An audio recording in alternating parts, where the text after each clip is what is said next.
Ooh, what's happening, everybody? Welcome to another eclectic edition of PWT Live Show. Yeah. I'm your host. What? Sorry, I'm turned up today. It's a beautiful, sunny summer day. We have AEW Dynamite Beach Break on deck in about 9 minutes, which I will pull up there. I'm running a little behind. I like to hop in early with you guys as everyone files in. Happy 4th of July tomorrow. For the Americans out there, happy Canada Day, a couple days late for my fellow Canucks. You all knew what that's about. Yeah. And yeah, I'm just going to let people file in. Make sure you hit that like button, that subscribe button, guys. We hit over 1K subscribers over at youtube.com/@prowrestletimes. Let's go. Dummy. Yeah. We did it. We hit the 1K. So now what that means, the reason I was like, oh, I need to get to 1K, guys, please, is because now that channel's fully monetized as well. And so that means even more PWT. Yeah. Embracing the grind, bruv. That means even more PWT. It means it's going to be even harder to get rid of me because of the fact that, yeah, we got ads running on both channels. So thank you all so much. A round of applause for the PWT universe. And yeah, I'm definitely excited for this show, although I'm not excited for the Beach Break main event, which we're going to get into. But before all that, I got to keep plugging my stuff. So last week, no members show. I was busy texting some folk. I got a bunch of wrestlers and stuff lined up. Like this summer is going to be heating up, okay, for the summer as far as like PWT interviews, people I got coming on the show. It's crazy. I see in the chat 52K watching the WWE YouTube. Exactly. There'll probably be less people watching this show tonight. Or at least until that WWE one ends, and then I'll expect an influx of people. I am going to watch that WWE doc, that XL one on Patreon. I'm going to, because otherwise YouTube will flag me, but I'm going to watch it like with it on screen over on Patreon. And yeah, so make sure you sign up for that there. I also have a Kill Tony, which I didn't upload yet, but I have. I promise when you guys see why I've been fucking, I got cussing already 4 minutes in. I got wrestlers and like really cool guests lined up to come on the show.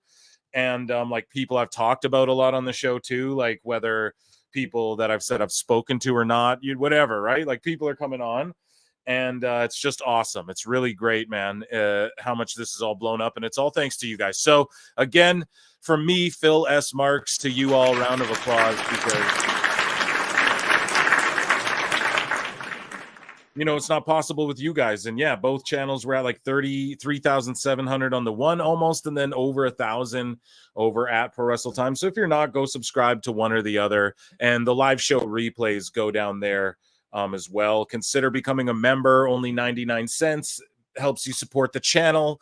Member chats, your name will be green. You'll get a little badge next to your name that I made all these really cool and funny badges.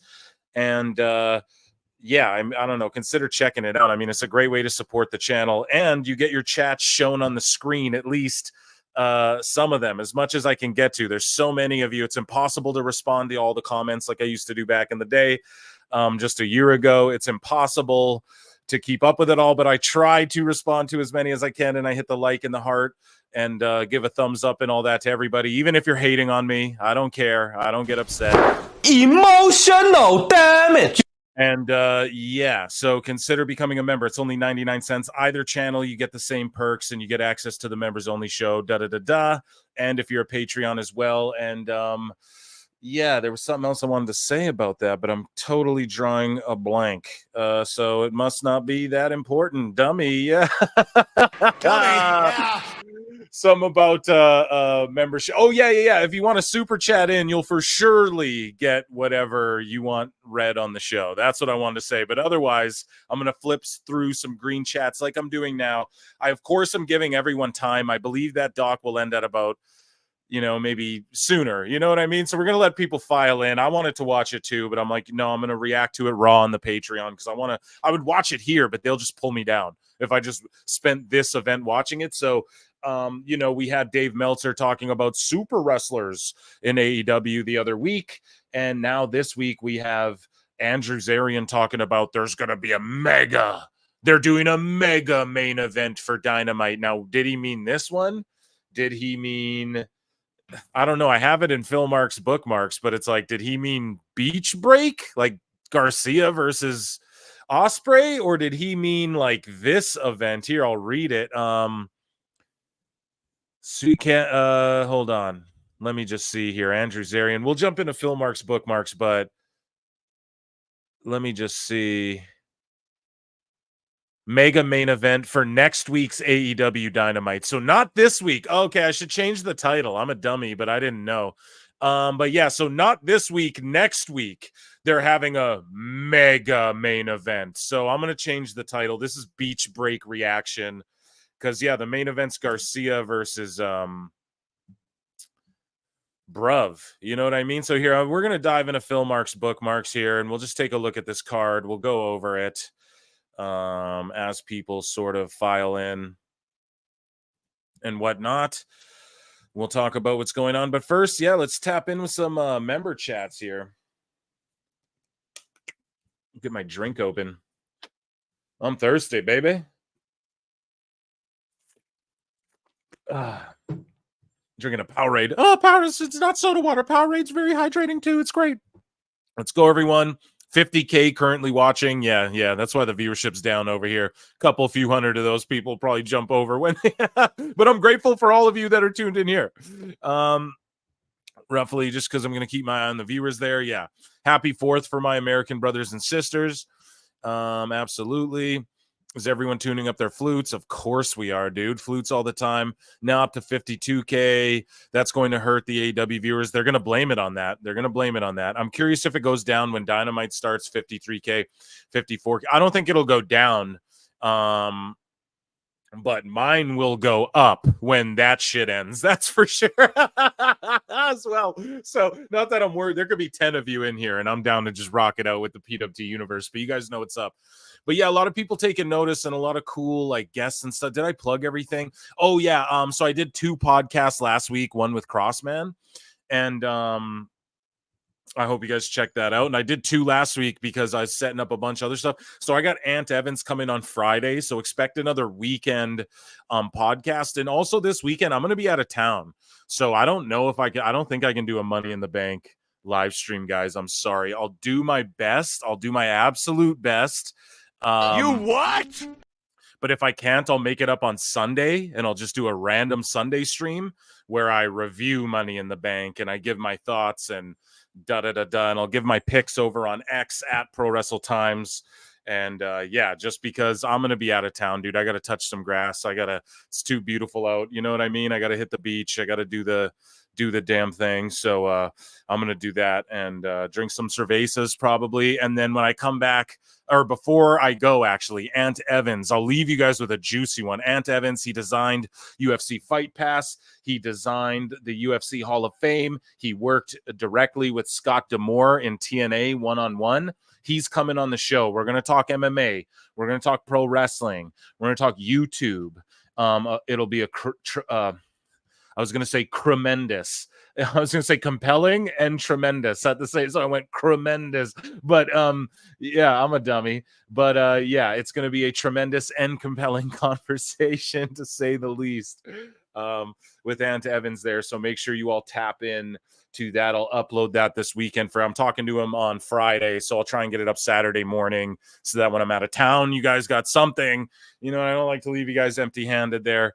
And yeah, make sure you're in the Discord. The link's down below. I'm sure Denisha, who's in the chat, will you know, if you guys can't, you guys know how to do it. Click the description down below, or Denisha will throw it in the chat. The link to the Discord. Join us there too. You know, usually I post stuff there first, and you know, I'm in there more and more now, which is awesome. And yeah, there's about 52 of you filed in. Dynamite's about to start. I got Philmark's bookmarks open. Let's get these likes up to like 30 likes. If there's 50 of you watching, let's get them up to like 30. And then let's review this card and get into Dynamite here. So artist formerly known as Draboni Jabber, Brody, became a YouTube member. Hey, I appreciate that. So yeah, 99 cents below. And if you're already a member, you can gift them too. You can gift them to people. Let's say there's a hater in the chat, gift them a membership. That's the funniest thing you could do. And then they get notifications about all my shit. It's hilarious. But yeah, appreciate you so much. And Merge, you what? He asked for it. You what? For $2. Thank you so much. Yeah, so here we go. Dynamite's about to start. So let's run through this card quick. I mean, we got Dr. Britt Baker, DMD. We're going to hear from her. We're going to have a Mercedes Mone double championship celebration, which is what I'm doing with my 2 channels here. We're going to get a lot of CM Punk chants because they're in Chicago. It's crazy because this, I don't know, a double champ celebration, and then DMD has her own thing. Wouldn't it make more sense to like have DMD interrupt the celebration as well? Here, Renee Paquette's on the screen. And then we have Wildcard versus Jeff Jarrett. Wildcard is who? Dijak? Ricochet? Who knows? They're probably going to beat Jarrett after he delivered an impassionate, beautiful promo that lets everybody know, like, hey, this is like this. Jeff Jarrett should win the Owen, but then the winner goes on to headline Wembley, don't they? So Tony Khan booked himself into a corner. He's a dumb fuck. This is awful. And they're starting this show with Daniel Garcia. Like, just a slap in the face. Like, Tony Khan does not care about fans. I need everyone to remember that and just know that. Pac versus Danielson, awesome. That's like a dream match in any other fucking, if it was booked properly. Chris Statlander, Willow Nightingale, that's a solid match. I feel like we've seen them interact a bunch, but we need a conclusion to that. Then Will Ospreay and Garcia for the International Championship. Garbage, man. Like, just garbage. I'm not excited for this at all. I got to be totally honest. I also got to change the title of these videos. So if I go quiet, hold up. MJF's on the screen. And I got to tweet this out. MJF being on the fucking... Here we go. And I'm swearing too much this show already, but what can you do? So, chat, let me know what you guys are most excited for tonight. And I'm actually going to start a poll in the chat. I'm going to start one here. Start a poll. Or I'm actually going to start a Q&A and let you guys answer. What are you most excited for tonight on AEW?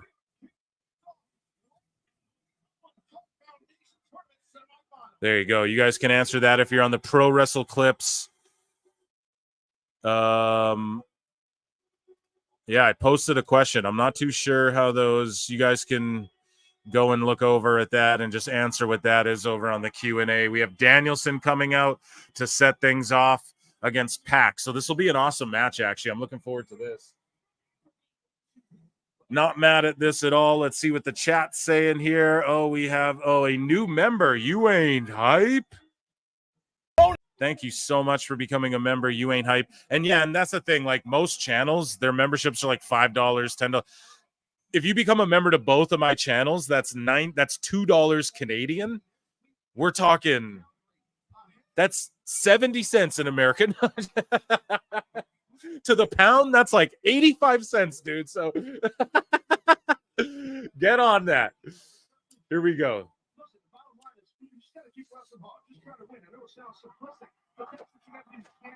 I think Pac wins this at a shocking upset. That's my prediction.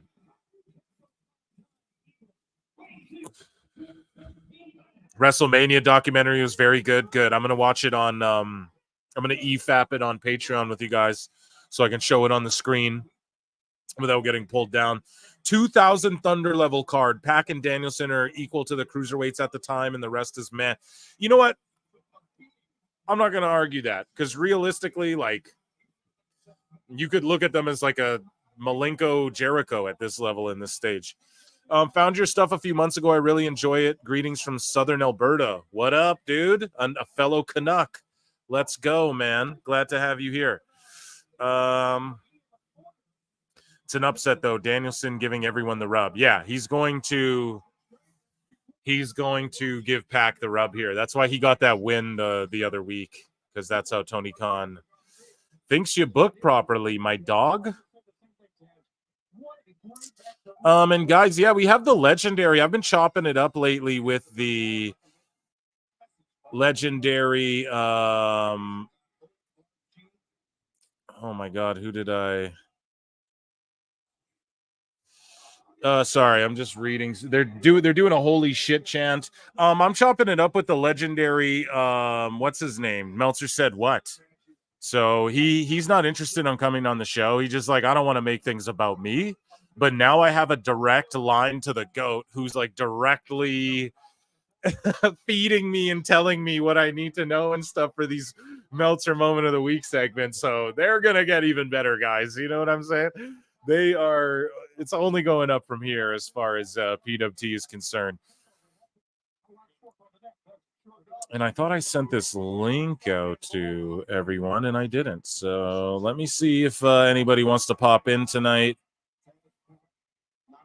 I'm sure there's somebody somewhere who may want to. And if not, that's all good. Because you know how we get down here. Sorry, I am actually, you guys can probably tell, hey, I am very into this match, actually. I do. I was excited for this one. So I'm glad they kicked. These are two guys, like, you're going to set the show off, do it with this. I was going to tweet out, kicking the show off with Garcia is the stupidest thing you could ever do.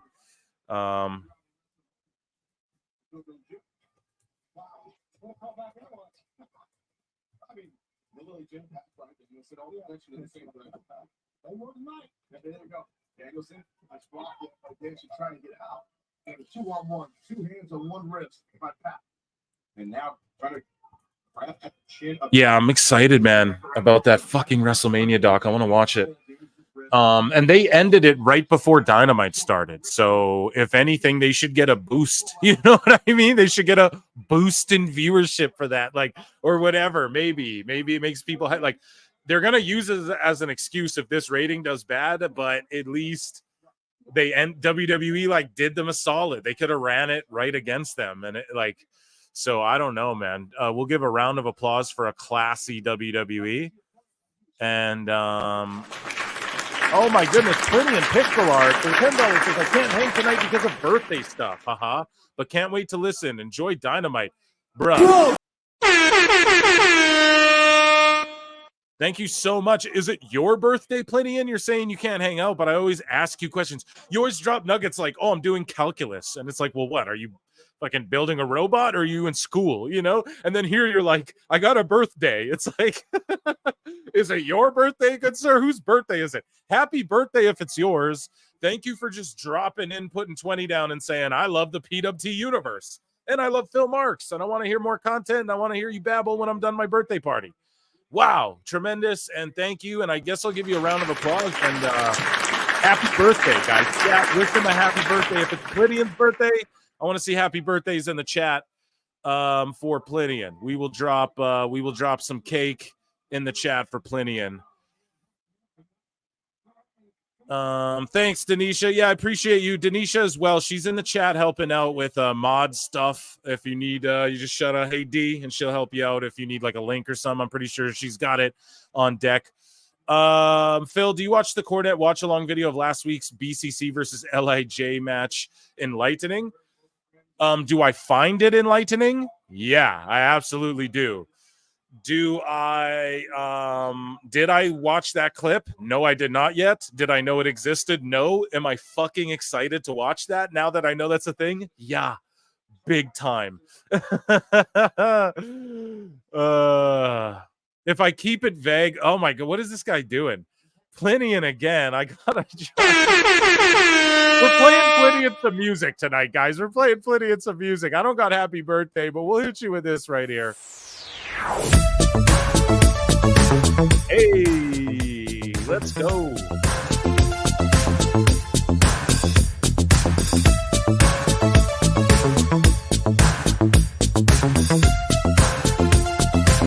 So Plinian says, if I keep it vague, you have to keep talking about me. It's mine and I'm spacey.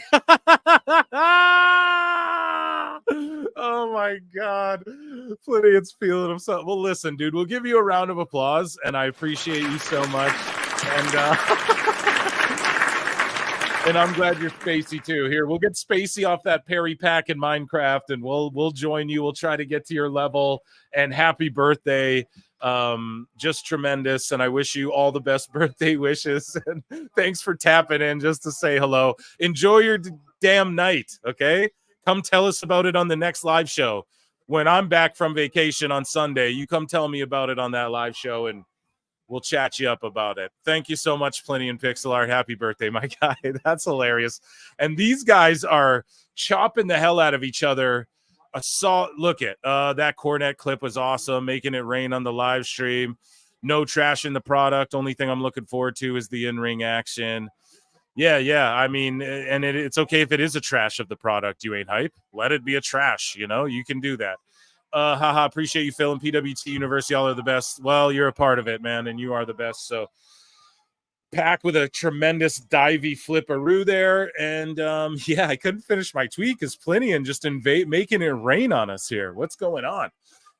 It's a good day today for the PWT universe. That's for damn sure. And I can't wait to show you guys, I can't wait to bring you guys an interview. I'm not trying to be vague, but I'm not trying to blow my wad. And I don't like to talk shit. I like to do shit. You know what I mean? So I like to do shit, and then I go, see, look at that cool shit I did, you know, instead of like talking about things that don't happen. You know what I'm saying? So, and even the little thing where I'm like, member show every Thursday, and I just can't even make it happen every Thursday. I'm so busy. So even that, I talk shit about that doesn't happen. I don't like that. So I'm just like, and I'm not going to blow my wad, right? It's not going to be like, oh, Jim Cornette himself is the first guest. You know, it's not going to happen that way. Okay. If that happens, it will happen when the time is right. You know, it's not like Triple H is the first guest, but it's like down the road.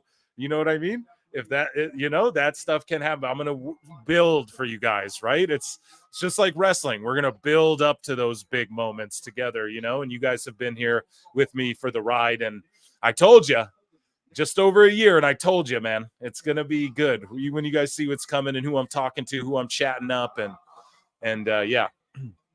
And all people who are relevant to the show too, as far as like, if you go back to episode 1 of PWT Pod, you'll be like, damn, he was talking about this person then, or you know, so good stuff. I can't wait. And I'm being vague too, like Plinian Pixel Art, to keep you all wondering and clicking. You know what I mean? The Pac and Danielson are now sort of fighting on the outside. So they went to the outside for a second and it was good with me.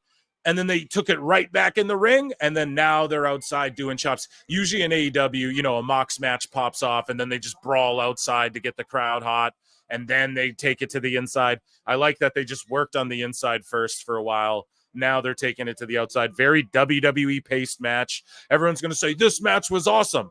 Yes, they're pacing. They're chomping. Danielson selling every stomp. Pac is not just stomp, stomp, stomp, next move. He stomp, takes his time. Stomp, takes his time. Steps on his neck, takes the 4 count. Sells to the ref. Takes a lap, walks up to Danielson, slowly gets him up. Pacing.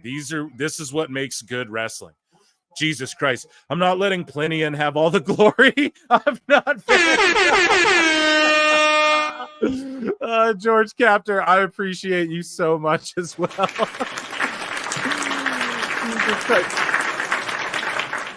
Super chat fight. No, seriously though, I appreciate you guys so much. And he just had to take your shine.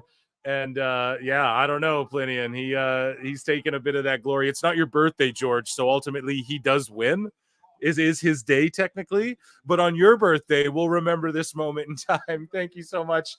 And George, are you watching Dynamite tonight, or are you are you grazing it, or are you just like, I'm gonna hear Phil babble about it tonight? Let me know what you're talking. Just realized they are doing a semifinal match before the first round is done. Oh my god, are they really? What? Hold on. What? Is this a round? Is this a semifinal match? Holy shit. Oh my god. I can't believe LK. You just dropped a bomb, dude. Wow. I didn't even notice that. I'm tweeting that out. Sorry if there's dead air, guys. I got to tweet this out. I'm writing it too. A member of the PWT universe, LK informed us all that AEW is featuring a semifinal match in the Owen Hart Cup tournament before 2 quarterfinal matches in the Owen Hart Cup tournament. SMH. Oh, just striking, riveting podcasting, YouTubing live show here. Hey, listening to me talk out my tweets, my ex's chat.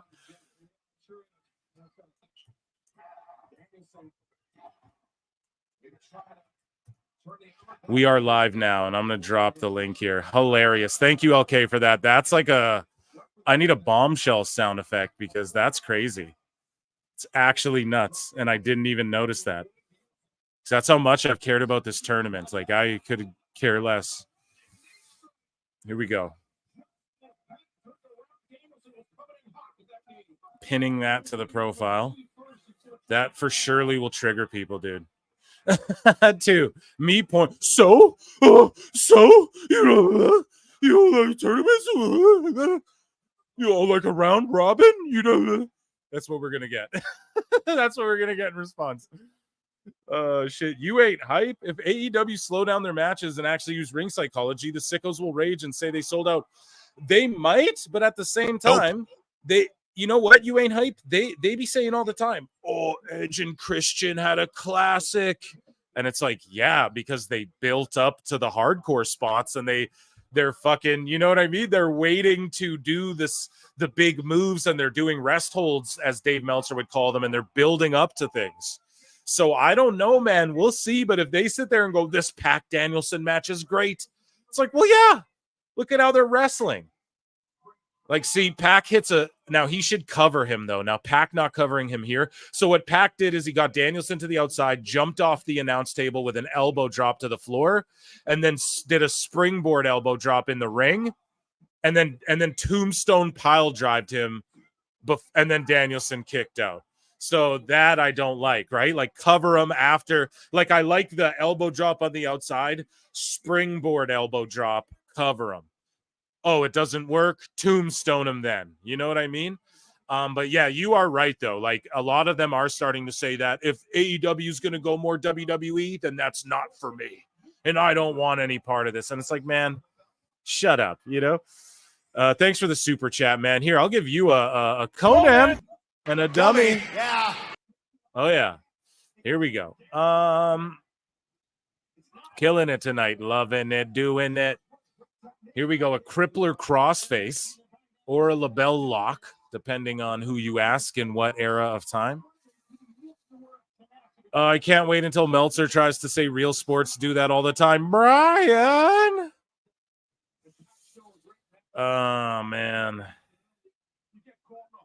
Just their excuse to stop watching a bad product. Michael Driard. Yeah, I agree. I think that's they're going to jump off the ship and they're going to have all the excuses about why. Or they're just going to say what we say and go, hey, does no one notice this? And annoying. No, Dave doesn't apologize. Amateur wrestling tournaments do that, but only when there's a loser's bracket. Exactly. And that's what they'll say. Well, amateur wrestling. Okay, I didn't know fucking Luchasaurus and Anarchy Arenas was close to amateur wrestling. You know, so stupid. If an Anarchy in the Arena match can move you up the rankings, I don't want to hear about amateur and sports-based wrestling. Ray J's World for $5. Jesus Christ, why isn't it working? Stupid soundboard. I think you should call for Conan every time Tony Khan books a match. Like he shows he has autism. Oh, come on. I should know I'm autistic.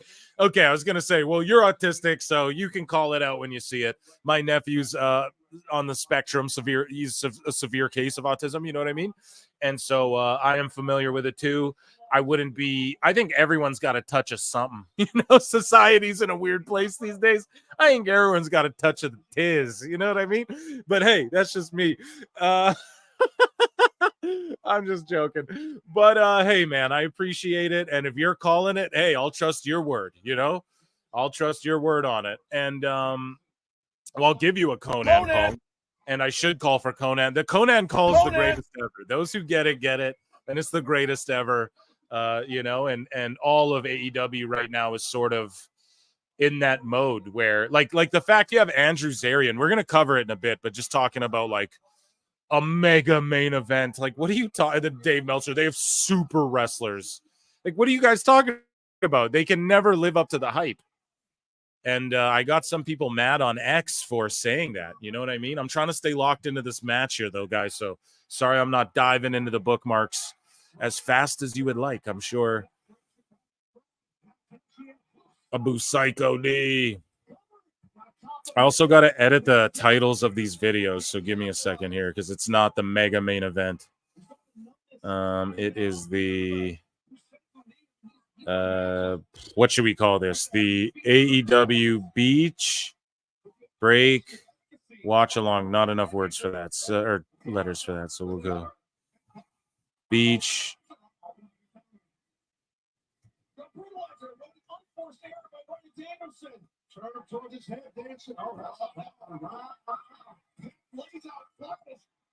I can't type. Here we go. AEW Beach Break Reaction. That's how we're going to fix the title of the live. Thank you very much. Sorry, so mega super main event next week, guys. So even more to look forward to. They're doing a good job here of marketing. No? Do you guys think?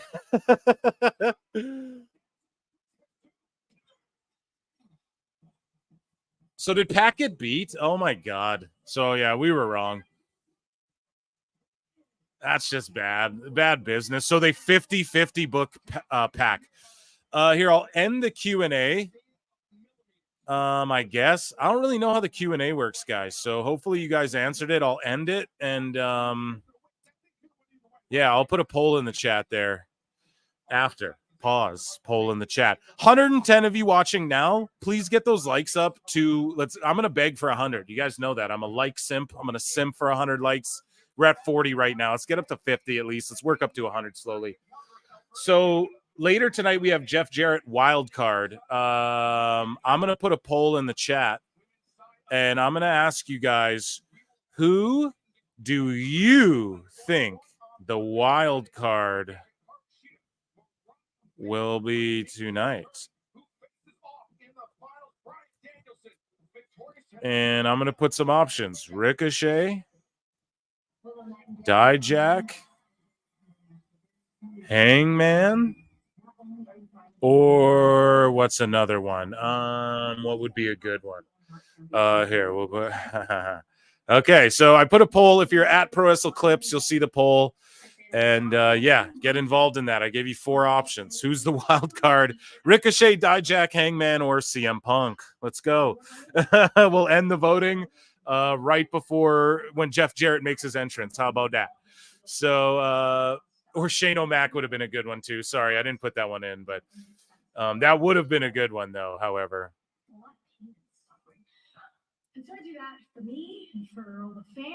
Okay, Willow's on screen. Looking good, cutting good promos. Like, fuck, man. They just have her do jobs, man. But Smile Anyway is for all the hard-working people who never get an inch of appreciation. Okay, shouting out, yeah, all the hardworking people who never get an inch of appreciation. Let's go. 120 of you watching. Let's get to 100 likes. I'm going to keep saying it till we get there. And yeah, I'm going to add the beach break on here. And then Mega Main Event is next week. So it gives us something to look forward to. You know what I mean? She may have lost her beloved TBS championship, but she gave it the fight of her life. And so now opportunity. Dude, Willow's so over, way more real than Mercedes Mone, who we're going to get into in a bit. We'll get into during the commercial break here. We'll do Mercedes Mone. But it's just like way, like so, I don't know, so much better than Mercedes. Like, it's crazy. Mercedes comes in. Well, we'll talk about it. I'm not going to jump the gun here. It's just.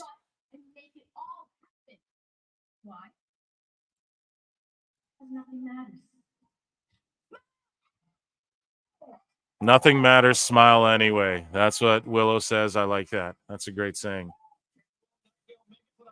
So, yeah, and then those of you just tuning in, let us know in the chat how that WrestleMania doc was, because I know that's where you all were. And I was thinking about being over there too and starting a little later, but I was like, nah, can't do that to the good folks. So, yeah, I see in the chat here. Let me see. Got to get Willow to WWE. She would run NXT. Willow is so much better than most of the chicks on here. So, speaking of which, Willow Nightingale, right? Like Mercedes Mone, she lost. I'm Meltzering over here. Sorry, I'm having a Phil moment of the week here. I'm adjusting things, and I'm tripping over my own words here as I pack this Perry pack in Minecraft, guys. So, but Willow Nightingale, she does a job to Mercedes Mone. Stephanie Vacquer, who nobody knows, but she won everyone over during the pay-per-view, did a job to Mercedes Mone. Mercedes Mone is 3 matches deep into AEW, and she has creative control. She's been talking all about it in interviews this last week. So this woman has creative control, and she booked herself 2 titles in 3 matches in AEW. That is Hulk Hogan, brother. That is Mercedes Mogan, brother. I don't know how else to. Mercedes Mollywood Hogan and Hollywood Monet over here. How many more can we come up with? Let's go. And yeah, man, it's been really cringe. Like I've been trying to like her. You guys know, if you listen to the show, the podcast, the live shows, you already know your boy Phil is like trying to get in. I'm putting her over, go get your money, do all this stuff. But she's just talking all this cope nonsense. And we'll get into it later with Zack Sabre Jr. too, but it just sounds so fake and phony because none of them are speaking the truth. Just speak the truth and say, I want a bunch of money and I want to be in Mandalorian and I want to wrestle in Japan and Mexico and I want to be part-time in America and get paid as much money as I can for as little work. They had me working too much at the other place. But none of them do that. They all just say this cringe, weird shit and try and Mercedes just comes across fake and phony. Willow just cut a promo there. She dropped a great line. Mercedes could never. She just goes and don't forget, Monet is forever. Monet is money. Like, whereas Willow just says, gives a great, powerful, emotional, impassioned fucking promo and tells us her vocation and why she wants that TBS title and what her goal is now in the Owen Hart tournament, and she just drops a bar on us like, don't forget, like, it doesn't smile because it doesn't, nothing matters anyways, keep smiling. That, like, Mercedes ain't dropping bars like that. We got a super chat here. Shaggy Filth, speaking of the spectrum, I remember when a Cult of Cornette fan wrote in and said he believed Meltzer was on the spectrum. The fan worked with autistic children and explained how Meltzer fit the bill. And I'll give you an air. This isn't a Meltzer dumb moment of the week right now, but yeah, I mean, if people who are on the spectrum or who work with people or who, etc., are the ones claiming that, it wouldn't shock anyone. It wouldn't. I wouldn't be shocked if I was. You know what I mean? You guys, for real. Like, I might be. So I don't know. Like, it is what it is. I'm not a doctor, but hey, if autistic people want to come in here and be like, yeah, Dave's autistic, fair game. You know what I mean? I'm not going to tell you. I mean, and thanks so much for the super chat. You guys are dropping bombs on the super chat today. It's ridiculous. I just applaud you all so much, and thank you all so much for being here. But if you want to link me or tag me that clip, I'll gladly play it on the show as a part of Meltzer's dumb moment of the week. I was unaware of that segment as well, and if somebody can find us that clip, I would absolutely, we'll play it and EFAP it on the show together. How about that? If not this episode, the next one. So because it is topical, it is relevant. So thank you so much, Shaggy Filth, for that. And George Captor says Marvin's impression of Mercedes last night was spot on. Over on Toonie Talk. Yeah, so I was there last night as well with Travis Heckle, Jim Cornette's the guy who does his thumbnails, and who else was on with us? I believe I forget. We have Last Call podcast was up there with us, and yeah, his impression was he was going hard on Mercedes, dude. And it was hilarious. He was popping us all, you know. And yeah, that was such a blast yesterday as well. And round of applause for, it was some celebration yesterday. We're all celebrating. It's good times here in the IWC. Thank you, George Capture, as well, making it rain tonight too. George is like, I'm in this race, boy. Don't where's Plinian at? You know, he's like, I ain't backing down. So we're all on the spectrum. Yeah, I agree. Whoever said that in chat, what was that? Jarrett. Yeah, I agree with you, buddy. So now Mark Briscoe's going to drop a solid promo here. Ring of Honor champ versus TNT champ. And it's so dumb. Why even have Briscoe be the Ring of Honor champ? Oh, we could just put him on pay-per-views and say it's Briscoe, you know? Or whatever one he has, the TV title. I don't know. Ring of Honor needs to be their NXT and a YouTube show. Tony's failing Ring of Honor.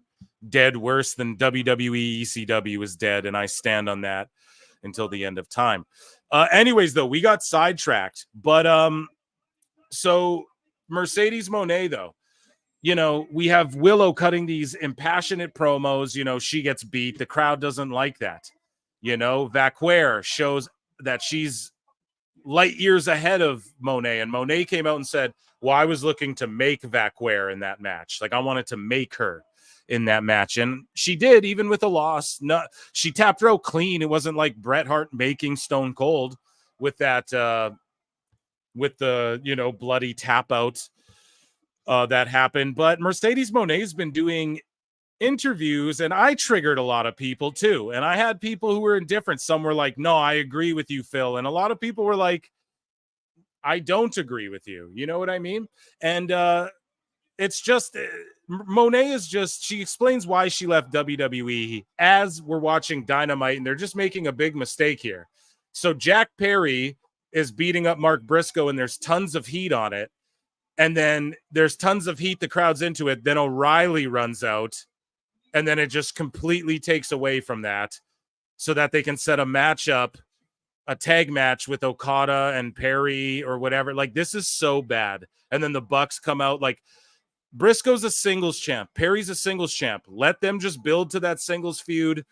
Don't have fucking, you got 3 guys with 3 different belts in the ring, and then the Bucks are coming in with their fucking tag belts. It's like all these guys, it's so bad. This show is so fucking bad, man. I'm so sorry, guys. I'm getting distracted. So Mercedes Moné explains why she left WWE. Let's listen to this here. What was the reasoning that you left? There's so many reasonings. Oh, okay. There's so many reasons. Like, bro, I tweeted this out. I got people mad. She was literally the world tag team champion, headlined WrestleMania and shit. Super cringe. And yeah, I got fucking 70K hits on that, a bunch of likes. You guys can see But it. the biggest thing You're is just listening if to you're my- just listening, though, we ratioed everyone with this one, but it got a lot of impressions. heart and my soul. Something didn't felt right that day. How we were talked to didn't settle in my heart. And I just instantly knew, like, if I wasn't going to take control of my life right here and now, then I was never going to be happy there by having someone talk to me the way that they do, or feeling like you just don't belong. Like, okay, I've been doing this for 14 years, and to feel like this as this low, my soul's like, no, get up, go. So she felt she wasn't being talked to good, right? She main evented WrestleMania against Bianca Belair. She was the current world tag team champion. Remember when this happened? And what happened was Naomi, they wanted to book her to lose in a singles match, right? So Jade and Bianca just did this shit totally fine, no problems, right? But Mercedes felt bad in her soul the way she was being talked to because Naomi had to lose in a singles match when you were the tag champ. Oh my God. That's a Go. big decision, though. It was the hardest decision. I mean, WWE was always my dream when I was 10 years old. So to be with that company for 10 years and to walk out was the hardest decision I've ever made. Imagine when Eddie Guerrero, when they were like, okay, you and Chavo are going to be tag champs. Imagine if he was like, orale, I'm getting out of here, vato. Like, my heart ain't right for this, but like, that's her inspiration. What would Eddie do? What would Eddie do? He put the team on his back. Any accounts of Eddie, any stories of Eddie Guerrero, he put the team on his back every time. Okay, even when he signed with WCW, he walked in there with the Rascals in them. Pardon me, the Rascals. Y'all know what I'm talking. The Radicals, pardon me. And they're like, no, we're getting signed as a team. Like, we're getting signed together. You know what I mean? Like, Eddie put the team on his back. Mercedes, she's riding for AEW harder than the She wouldn't have got this deal from AEW if it wasn't for WWE. Crazy, man. Now I get it. Oh, you were being talked bad to by Vince. So is everyone. I made in my whole life, but it's now the greatest decision I've ever made, because where I am today, the TBS champion, the highest paid woman in women's wrestling history. Come on. I was Thank going you, to ask Kev. if that's Thank true. you, Tony. Yes. Thank you, AEW. And I can just... Okay, but what does that mean? So you were the highest paid, but then what have you done? Have you drawn a TV? Can you do a WrestleMania gate again? Do you know what I mean? Like, where's the $1 million gate Mercedes drew alone? Why the fuck is she worth all that money? Because she was in WWE, and she's not even actually worth all that money. She was maybe worth that. She was probably worth what WWE was willing to give her. And they were probably offering her more than she was actually worth, knowing that she could get more from fucking Tony Khan. But it's like, where's these astronomical, like, they don't even sell her t-shirts, bro, which I'm going to play a video of their merch. It hasn't gotten better. It's gotten worse, in fact. Okay? So, like, where is the highest paid women's wrestler? Like, yeah, that's a flex, but like, at least when you hear things like, oh, LeBron James, the highest paid basketball player in history, at least he's LeBron James. At least he wins chips. Okay? Not saying you don't. You do win chips. You main evented WrestleMania, but what do you do in AEW now? What are the accolades? Oh, the booker says you win this simulated contest. And he trusts you to be the lead or the champion of what? TBS. So where the TV ratings did their lowest of all time? The TV that you're barely on, you just do backstage call-in little promos. So like that's the metric, right? So like when people go, Diesel was the worst WWF champion. Yeah, right? It's not even like the talent he was facing off with were bad or the matches were the shits. It's that the houses and the ratings were the worst. that they were. He wasn't a draw. That's what it is in pro wrestling, right? That's why people get away with Bret Hart slander. That's what it is now. Oh, does the business have lulls and that? Yeah, sure. But it's like when it's just consistently going down and down and down, and you come in and you don't do anything to change that. So highest paid for what? Shohei Ohtani, if you guys like baseball, is the highest paid guy, whatever. But guess what? He hits home runs and he fucking strikes people out on the mound. So, like, what are you doing? Right? That's all I'm asking, Chad. Am I going too hard or is this fair? Like, I think shared the link to the YT video about 10 minutes in. Okay, we'll get that cleared up in a bit here. Thank you so much, Shaggy Filth. And we'll cover that. Conan. I hope I'm being fair though, chat. Let me know when I'm talking out of my ass here, right? Like, let's continue with what she's saying. And I'm never going to sit here and go like, her feelings aren't valid. Everyone has feelings, but there's feels and reels. And I'm not saying discount your feelings, right? Because sometimes feels affects reels and all that. But like, what did she feel she was owed? This? So that means like you don't honor your contract in order to achieve these things? Like if she wasn't just walking out of WWE and all that, Tony wouldn't have thrown this big of money at her either. If her deal was up and it was a negotiation thing, Tony would outbid, but he would know like, okay, I can match whatever there, because they probably have it in the contract. They have the right to offer first, right? Like that's UFC contracts are like that. They have the right to match or whatever, you know? So I'm sure the WWE has similar clauses, right? It's just like protection on their end. So if she had to let her contract expire, he wouldn't have given her this much. It's because it's like Jeff Hardy. Like he did what he did knowing like, well, I'll get fired and Tony will for surely hire me. So I don't know, man. It's just weird. And it's just like a weird, like, that's not even a flex. Like show up there, do $1 million gate for them like Punk did, draw them 1.2 million viewers, 2.8 or whatever it was, like Punk did, and then come and say I'm the highest paid and this is why. That's why Punk went off at that press conference. He went, look, I'm the fucking, but Mercedes is like, nah, I'm cool. I'll just go wrestle in Mexico and I'll just take Tony's bag and that's great. And I'm just going to go do Mandalorian, etc. And that's fine. Do that. I'm all down with all that, but say that. Don't be like saying that like fucking, Rhea Ripley's hotter than you right now, dog. You know what I mean? And she, like, let's talk about right now. If you lined up, I don't know, if you lined up 10 promoters right now and you said, hey, here's Rhea Ripley and here's Mercedes Mone, who you taking? Like, they're all going to, even Tony Khan, they're all going to go like fresh, clean slate. They're both free agents right now and you can negotiate them from zero going up. Even Tony Khan's going to try and get Rio. What are you talking about? So I'm just being honest. I'm sorry if it's harsh. I don't hate fucking Mercedes. Got another super chat here. Talks like every mean girl I've ever known. Disingenuous and full of herself. And the way she talked about her hubby making her that outfit, ew, gross. So we're going to get into that. And thank you so much. I'm going to give you a brub and I'm going to give you a round of applause for the $5. And guys, I'm bibbling and babbling while Stat and Willow are having a pretty solid match. But again, after the fucking Danielson Pac match, don't have another knock him out, drag out war. Have like Wardlow come out and squash some dude and then show us like a recap of last week or something. Like, you know what I mean? There's so much you could be doing here. But yeah, she does. It's just mean girl vibes. It's just disingenuous. It's just fake. It just sounds fake. And Zack Sabre Jr. is doing that shit too, which we're going to get into in a bit. But yeah, let's continue. I got way more Mercedes to get into. So Let's go on and on of all these pause. amazing opportunities that have happened since I listened to my heart and just walked out. I walked out of that door and I walked into.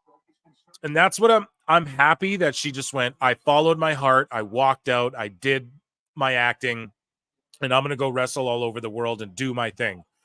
Brock did that. I applaud him. Austin did it. I applaud him. I actually do applaud her And I applaud Naomi, who went and did her thing in TNA and actually helped usher in a new era, help get people watching TNA and got the knockouts buzzing, got so much hype around the knockouts. And then she passed the torch to Jordynne Grace and then got the fuck out of there. And then after like a year and then went back to WWE. And now she's playing her role there and helped get all. And then now Jordynne Grace, we're seeing the TNA crossover. Naomi went and did the damn thing. I applaud that. I even applaud Mercedes. I do. But the only thing is that now I get it. Times are different. But would she have done that if Tony Khan didn't have AEW? That's all I'm saying. Now, we could play ifs and buts all day. If ifs and buts were candies and nuts, we'd all have a Merry Christmas. I get that, right? But, you know, Batista was like, I'm going to go do Guardians of the Galaxy. They laughed in his face. He walked and said, fuck it. I'm going to go do Guardians of the Galaxy. Would she? She's like, it was like pulling teeth to do Mandalorian, whatever. Would she even be in the position to do these things or to just waltz into AEW and get that contract if it wasn't for where WWE put her? That's all I'm saying. Would Batista have been able to just go, oh, fuck it, I'm going to go do Guardians of the Galaxy if he didn't get known in Hollywood because of his time in WWE being his resume? You guys understand what I'm saying? That's why you got to love, like, John Cena, these guys, you got to show them love. The Rock, oh, The Rock's coming in and just invading the show and making it all about fucking cry more. You know what I mean? Like, he's giving back, dude. He went there and got his ass beat. You know, he won at a WrestleMania match, and then he got chokeslammed by The Undertaker, and then, you know, Cody kind of sunned him and one-upped them, and then we're going to see him come back down the line. Like, that's good for the business. I'm not saying Mercedes she wants to be like The Rock. Good for her. But like, just, I don't know, man, to try and, it's just sort of playing victim. Like, everyone was in that position, and I get it. She's telling her side of the story, but it just seems fake. No, it seems to me like it's not like that. This wasn't really the issue.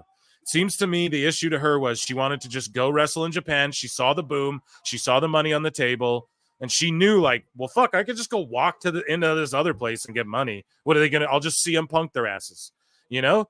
And that's totally fine, but don't, like, at least Punk went on a fucking show and was like, look, he said names. He said how he wanted to make it work. He said how he didn't like this, but he'd be willing this. He laid it on the line. He came back here, tried to make it work in AEW, got mad and said, yeah, I'm doing the $1 million gate. Yeah, one Bill Phil. Like, he talked about that shit as well, right? But he did it in a way where, you know, he was fighting for the people. This seems like so, like, okay, what did he do? He called out Darby. He got people over. He put over Mox. He let Mox squish him and shit. I'm not saying Mercedes in a year can't do that. Give it time. But Mercedes so far has come in, said, I'm a CEO. I get more money than everyone. Fuck you. Wrestled people that the fans like better and then beats them for 2 titles back to back. You know what I mean? Like, come on, man. Like, 3 matches deep. Did Punk do that? Like, he went to a whole new show, put himself in 6-man tags, and was out there duking it out on Saturday nights when he knew shit wasn't going to get no ratings. That's what I'm talking about, man. You know, as far as Mercedes, like, I don't know. And even her, she's like, I wanted to make Vacquer. It's like, well, you tapped her out clean.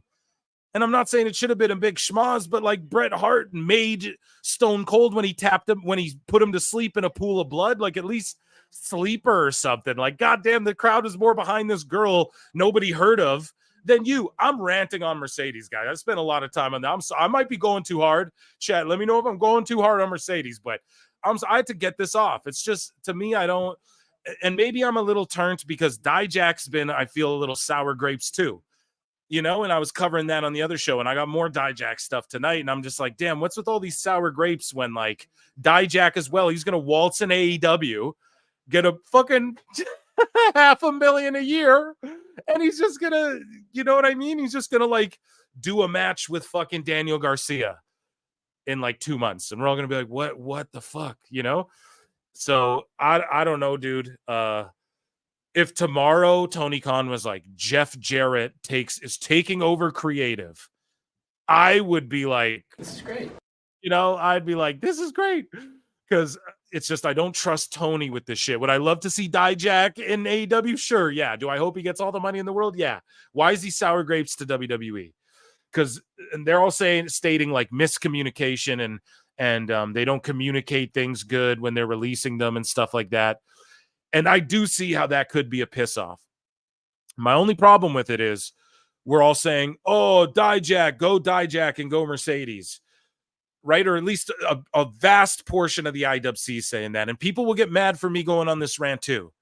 But when the boys, Dalton Castle's guys, are saying, yo, there's miscommunication in AEW, or Big Swole is saying there's miscommunication in AEW, everyone defends it or trashes them and goes, nah, fuck them and blah, blah, blah, blah, blah. That's all I'm saying, dude.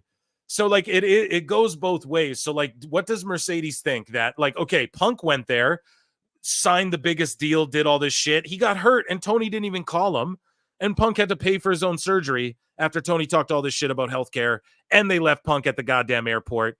Da-da-da-da-da-da-da. Do you understand? So Mercedes thinks what? Like there's going to be better communication here with Tony Khan when everyone's saying there's a lineup outside of Tony Khan's door and he doesn't talk to everybody? Is that what we're meant to believe? Tony, everyone's saying Tony doesn't communicate. It's hard to get a hold of it. So she's like, oh, I don't like the way I was communicated when Vince McMahon and John Laurinaitis were there. Like, come on. You know what I mean, dude? Fucking crazy. And Nick Khan's letting people go to Japan and all that.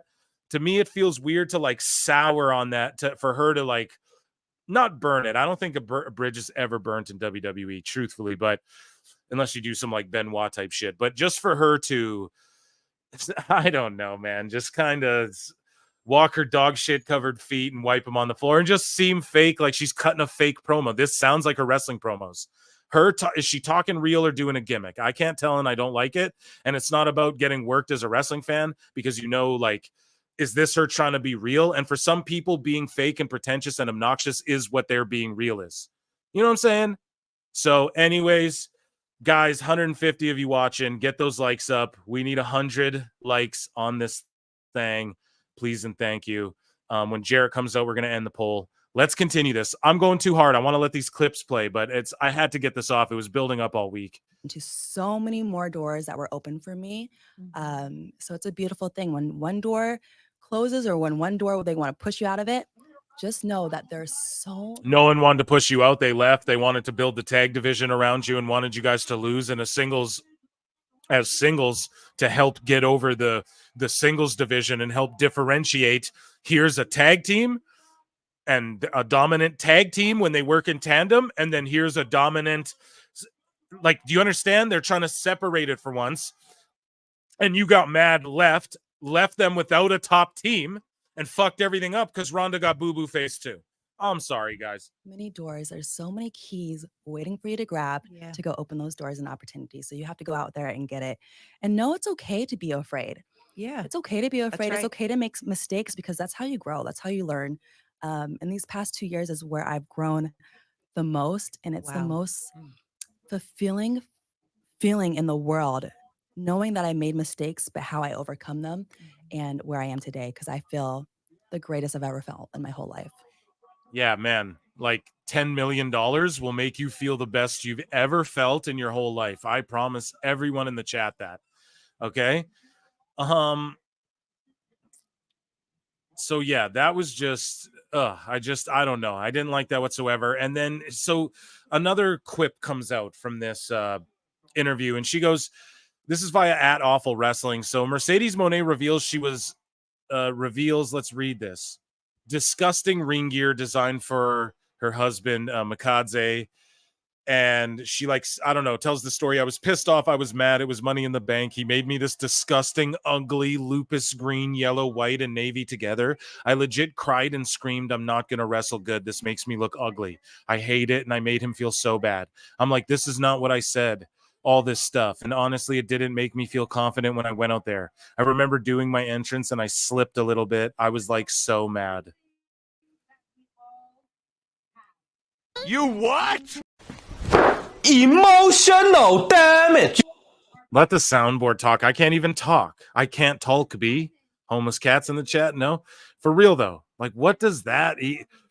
How ungrateful could you even be? And also, like, I get it, though. Like, tell a funny story. And I didn't hear it. She may have been saying this jovially or, like, or in jest, you know, like, yeah. And I was like, oh, like she could have been laughing and like, this is so ugly, I hate it, but it doesn't seem that way. And I don't know, he likes to get beat up and shit. He likes to get pushed around. That's cool, but that's not my thing, bro. I definitely wouldn't appreciate that, but also who knows, like, you never know. It's a personal relationship. She's sharing one little peek into there, and it's unfortunate that she made him feel bad about some gear. Let's look at the gear, chat. What do you think? She's like, this makes me look ugly. How? It's just her gear. I actually like that gear. It just looks like all of her gear. She's had way worse gear than that. Jesus. So yeah, chat saying she seems like a spoiled brat. I'm not gonna argue that at all. She just seems a little disingenuous too, the way like her promos, her promos, like she's kind of like talking like this in wrestling, and it's just like, I don't know, are you being real or not? That's all. Are you imitating a wrestler? We had more Mercedes Mone, but we listened to. So here's her actually putting WWE over, which is good. Britt Baker's bombing in her promo here, her return promo. Just letting everyone know. She too just sounds fake, like she's reciting some trash. This is trash all around. Acting, I really didn't see coming because I didn't know how those doors of opportunities were going to come, especially I always in wondered that. WWE. And I love WWE, but they tried so hard to not make me do The Mandalorian. And so Britt is saying, yeah, that she had a stroke at some point. Or Adam Cole did, I believe. No, or her? Okay, yeah. So applause for that. Sorry, I'm hosting the show and I could just hear the dead crowd.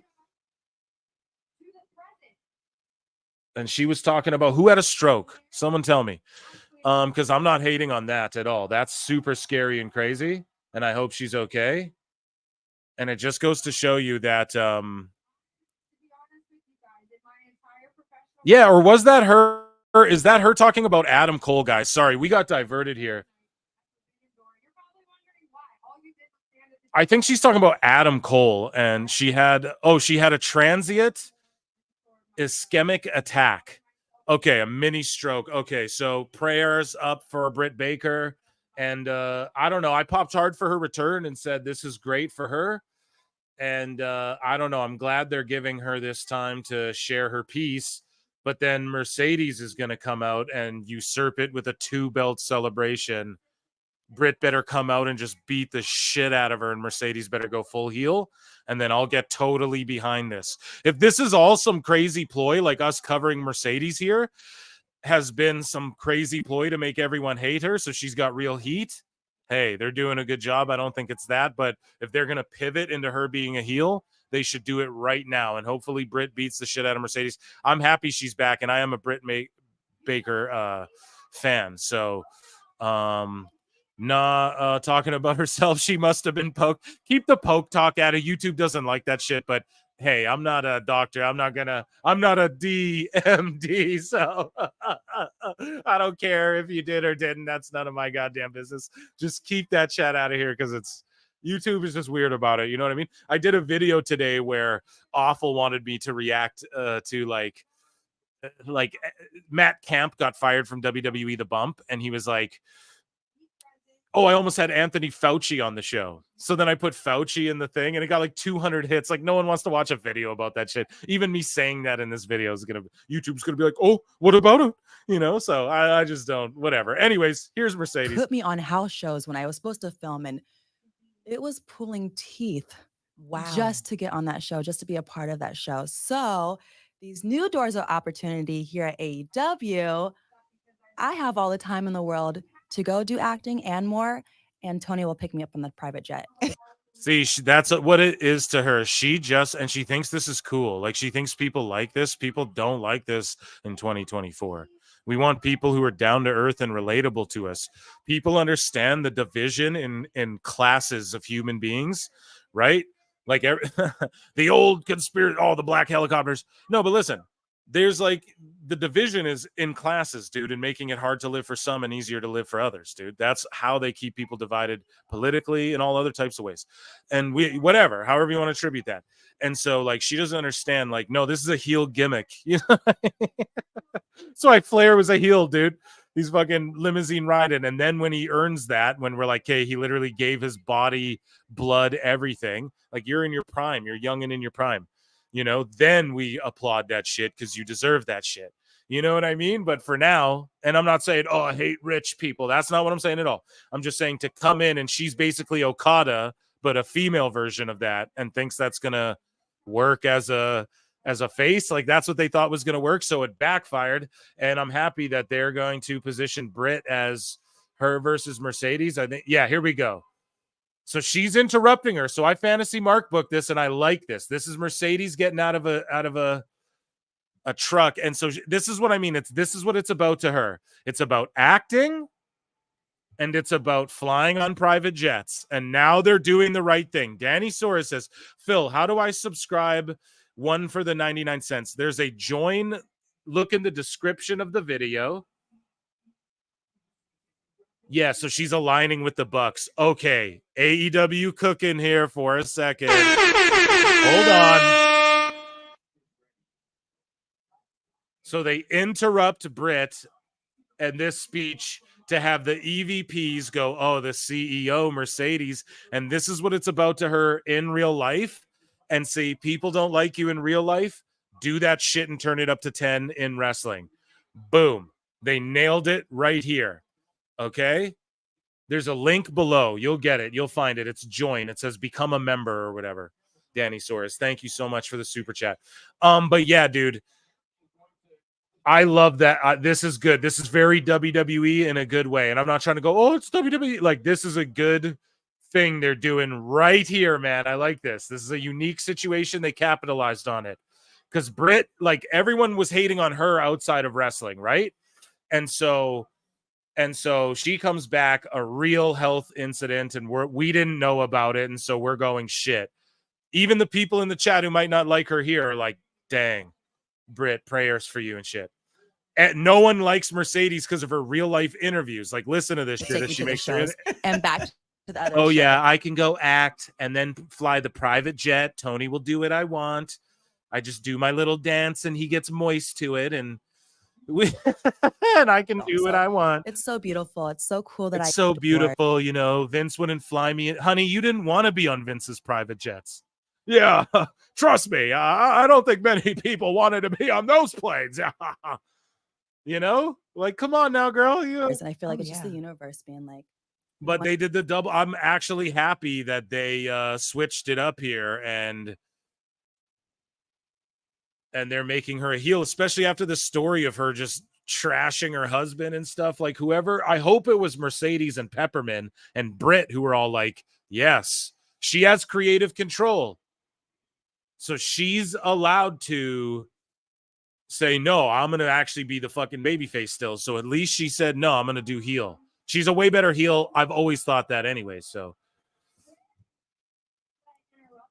And so we're going to listen to this promo to end this Mercedes Mone Sasha Banks segment. Actually, there's another one here of her on TMZ Sports, but we're going to listen to this. I'm going to turn this up for you guys, see if you can't hear it.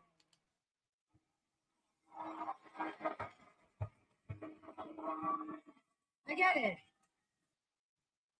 I outshined your moment at Forbidden Door, so now you're trying to outshine mine. Let me know if y'all can hear that, chat.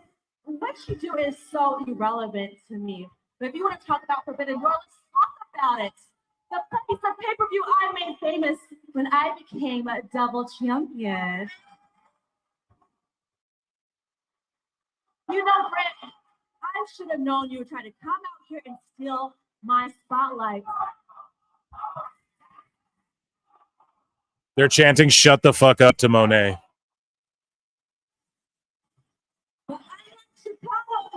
I want you to get a real good look at what a real star looks like.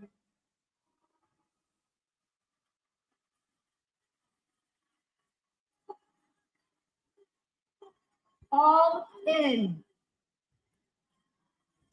Shout out Marvel Girl with the orange hair in the front row. The first All In right here in Chicago was the first female to go all in on All Elite Wrestling by signing my name on that contract. Okay, so Britt saying I was the first female to, you know, All in last year, Wembley Stadium, to sign to AEW. was looking like a broken bitch with a broken leg. Oh shit, she said that her ass was looking like a broken bitch with a broken leg in Japan. Oh shit, Britt's cooking her. Oh my god. Oh my god. Them at All In. That's the match. Brilliant. Brilliant. Ooh, I gotta X this out. They're cooking. I'm never broke. I stay rich. And since I am a double champion, there is a long list of girls who are waiting in the back. So you need to get in the back of the line, bitch. Damn, there's a lot of bitches being thrown around. Okada gonna sue somebody. You know, what's that from Jane Silent Bob Strike Back? Chris Rock's like, George Lucas gonna sue somebody when they're fighting with the lightsabers. They just keep calling each other bitch. Bitch, get what line? Well, I see you're a fan, so you obviously know what I'm gonna say next. There's a price to pay when you mess with Mercedes Mone. She's a poet and didn't know it. Oh, there's a price to pay when you mess with Mercedes Monet. Mother Goose, I fucked her. No, you guys like Andrew Dice Clay? No, is that too old school? I don't know.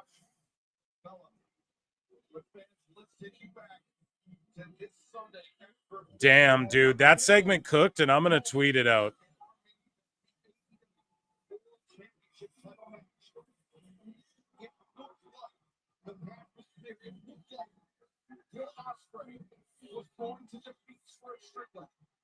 I got to post about that because that segment did cook. Holy chat. That was actually really good. I'm happy about that, man. They pivoted. And it happened live. Do you guys know what that's called? That's called like synchronicity, man. That means we're vibing, right? Because we were talking about Monet and what they should be doing with Britt, blah, blah, blah. And then boom, they come out and do it like right there during the segment. So that was money. That was Monet. Here, let's listen to Mercedes Monet talking to Mojo Rawley on TMZ Sports. AEW's roast thing. I swear to God, guys, I'm Dummy. Yeah. I did not know this was like a roast highlight video. I thought this was like a member for 1 month, Andre Adams. Thanks, man. He's been around for 1 month. Roasting everyone in the chat, dude. Roasting all the AEW wrestlers. And new member, Danny Soares. Thank you so much. So, yeah, 99 cents.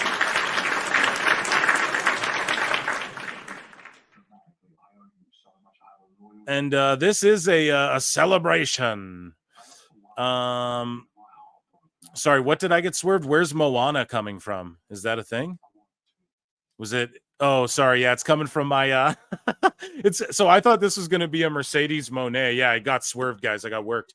I thought this was going to be a Mercedes Monet, like her talking to Mojo on TMZ Sports clip, but it's not. It's someone put this montage together. Look, I already played it a bit, so let me just play. Hopefully I don't get pulled for the Moana, but yeah, I'll play this for you guys right now. Sorry, I'm just listening to Callis talk to Ospreay. But yeah, that was a great Monet segment there. I'm going to have fun clipping that. So here we go. I'm going to play you this last little bit of it, I guess. This doesn't make the segment. This is just for fun. But yeah, here's I never saw this before. AEW is where the best wrestling. AEW is where the best wrestle. No one knows how deep it goes. AEW is the best wrestling company in the world in many ways. I believe in AEW. I believe that it's where the best wrestle.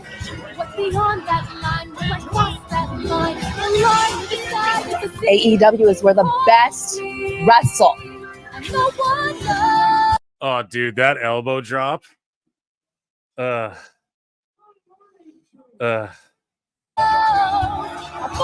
Oh, that table spot. Oh my god. Commander. That was in Jay White's debut too.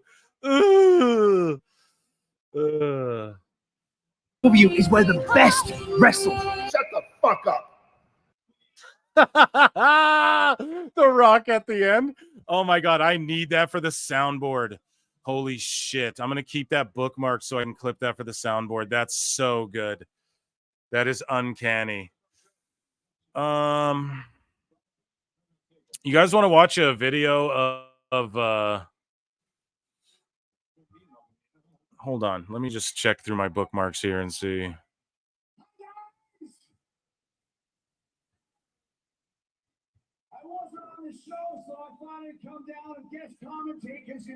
Jericho's out here guest commentating. Sorry, I'm just trying to watch. Alfred Konuwa as well was like, oh, the learning tree's good and shit. I didn't watch that video yet, but I got to. From Mercedes Hogan to Jera Hogan. Yeah, that was a great segment, You Ain't Hype. And hopefully they build it up and follow through. I saw someone in chat say, breezed by there, about following through. They got to follow through.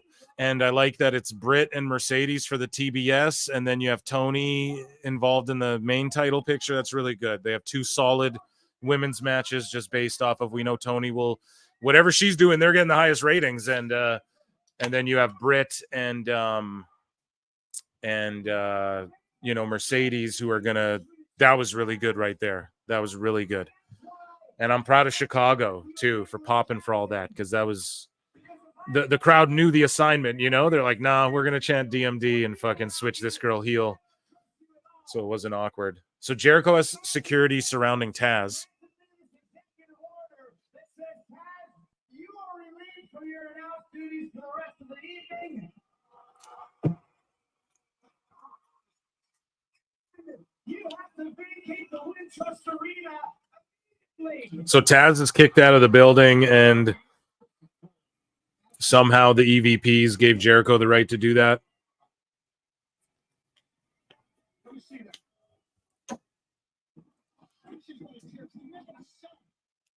Man, these security don't even stop fans from hitting the ring. You think I believe they're going to stop Taz? Yeah, you know what I'm saying? Jericho built like Y2J from Wish. Y-T-Moo-J. Yeah. Oh, shit. Jericho's a funny dude, yeah. They're really trying to tank the rating. That's how I feel, too. It's like they're trying to do this. They're trying to do this shit backwards. Now, I'll watch Joe, man. I'm here for Joe all day.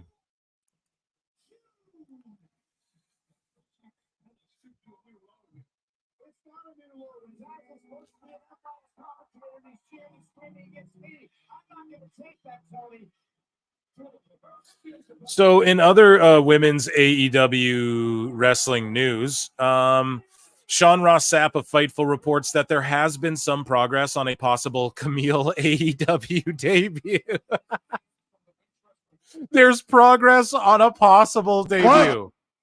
She fucking signed like 6 months ago or something, dude. What the fuck? Like, when I say progress, I mean like some materials prepared, like graphics and the like. So I don't know. Like Sapp just reported the news. I'm not gonna go at him for anything he's saying here, but it's just funny that like on Tony Khan's front, like, oh, there's some progress on a possible debut. She made that video where she's like, I signed the 3 letters. Guess what they are? Everyone's like, well, obviously AEW, because you haven't fucking debuted. And then months later, she's like liking tweets where people are like, where's Camille? And I'm not laughing at her. I'm just laughing at Tony Khan. Like Megan Bain, it just came to everyone's attention. She's been under contract for like a year, you know? And everyone's like, oh, she's she's under contract? Jesus. So silly. So the Gates of Cage versus the Learning Tree here, whatever they're called.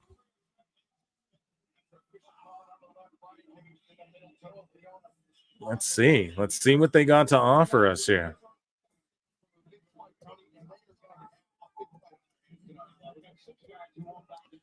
Like, these guys all look great. I'm okay with Hook being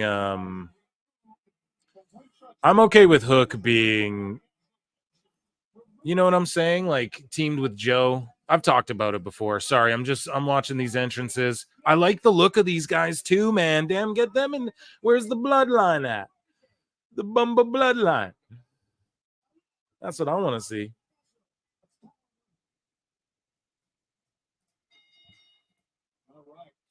I want to see that shit expand. Everyone's like, don't expand it too much. I'm like, hell nah.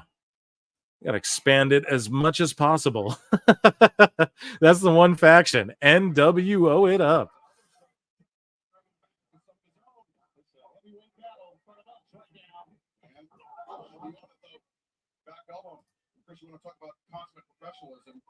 Consummate professionalism.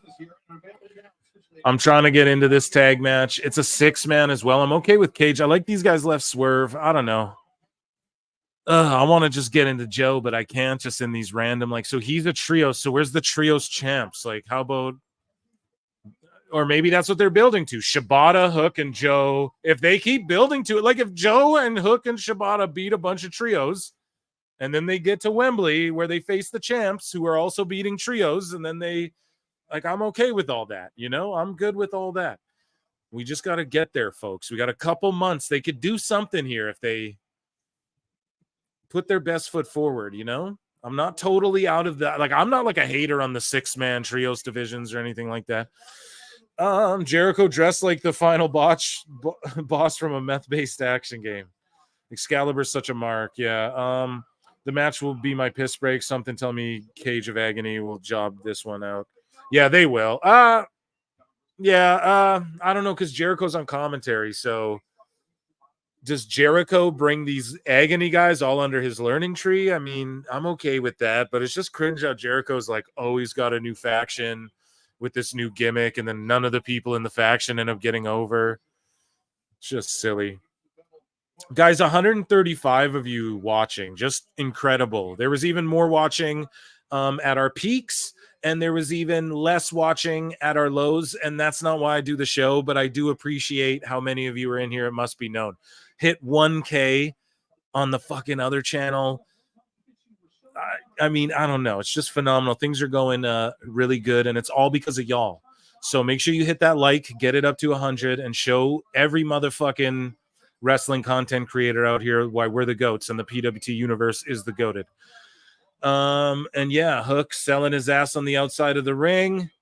What are those little things on the outside? Like, are those like Woo Energies or like little Funko Pops? Like, what are those box on the announce table? I don't know. And notice too how John Cena, although he's hosting Shark Week, has not appeared on any of the Shark Week AEW crossover promo. Jake Hager is over. No, but listen. First off, is he? I would listen to the argument that he is. But here's the thing with Jake. He was a world heavyweight champ in WWE. So it's not because of Jericho. Jake didn't leave the faction better than he was if he wasn't in the faction. Like, it did nothing. The purple hat thing did nothing. Maybe did he sell some purple hats online? I don't know. But it was like funny for like neckbeards to pop at, you know? But yeah, he's over because of WWE. So I'm talking like, who are the guys he's worked with? Like, I think Garcia, Guevara, who else was in his, you know, like none of these guys are more over, like LAX, Santana and Ortiz. Santana's more over because he left fucking AEW and now he's awesome in TNA now, you know? So like, yeah, but he didn't get over because the Jericho shit. But I do know what you're saying. Yeah, I'm not. Oh, are you saying you're joking? Yeah. Listen, because people were popping for the purple hat thing. So I'm not going to discount and say Hager wasn't like, you know, he did his thing. He was with Dutch Mantel doing his thing in WWE. You know, he won world titles. It's not by mistake. He's a real shooter, right?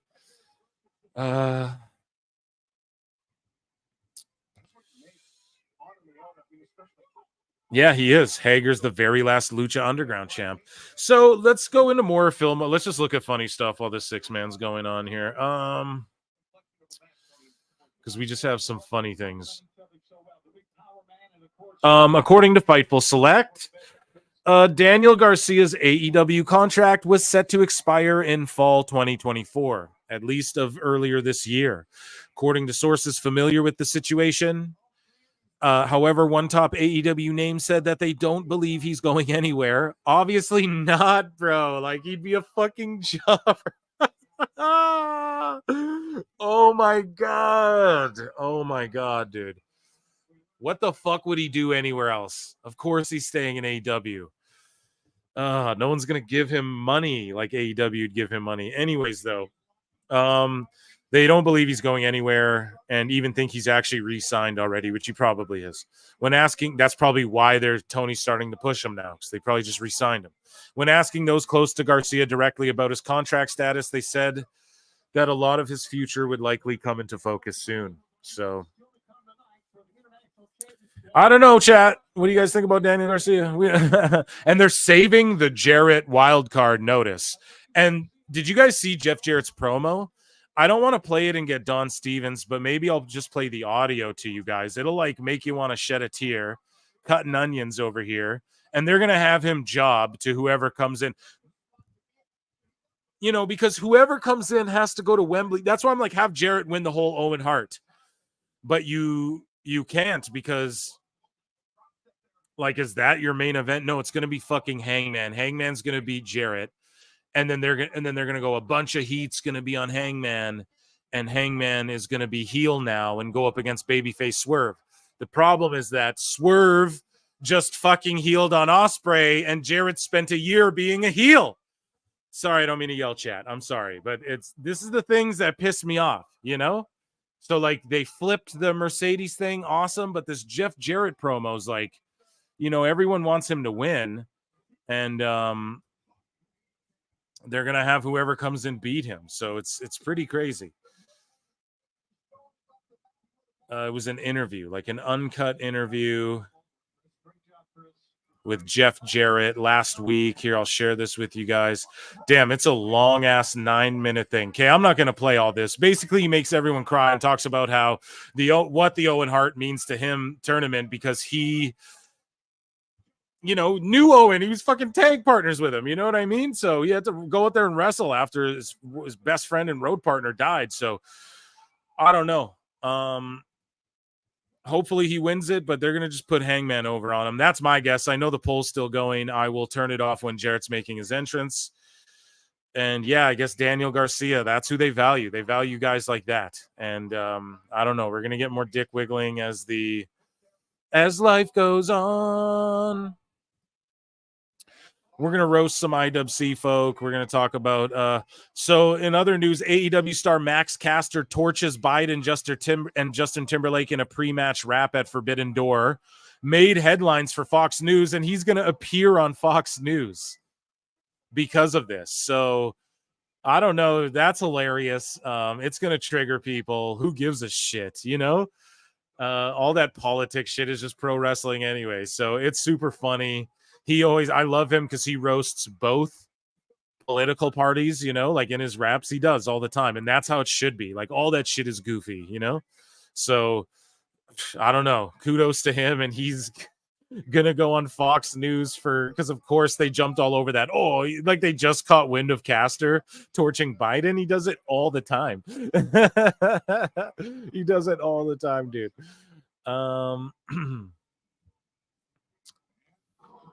This match is still going on. So breaking. So here's some news here. Leo Rush was injured during his Forbidden Door TNT title ladder match, and he's been pulled from an indie date with Beyond Wrestling on July 4.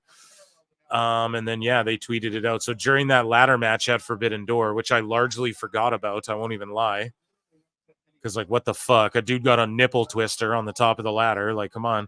Yeah, Leo Rush suffered an injury during that, so they just re-signed him or brought him in and already hurt. So there goes another one, you know? Not surprised. We have everyone hitting rear naked chokes in this match, a 3-way rear naked choke. Yeah, I'm the wild card, damn it. I'm coming to take over All Elite Wrestling, except for now it's called AEE, All Elite Entertainment. You better get used to it.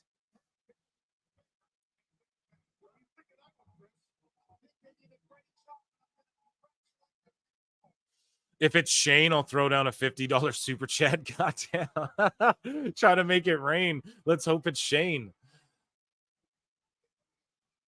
For my sake. No, it will not be Shane, though. I'm confident in that. And if it was, I would laugh so hard. It would be the official death of AEW. You know what I mean?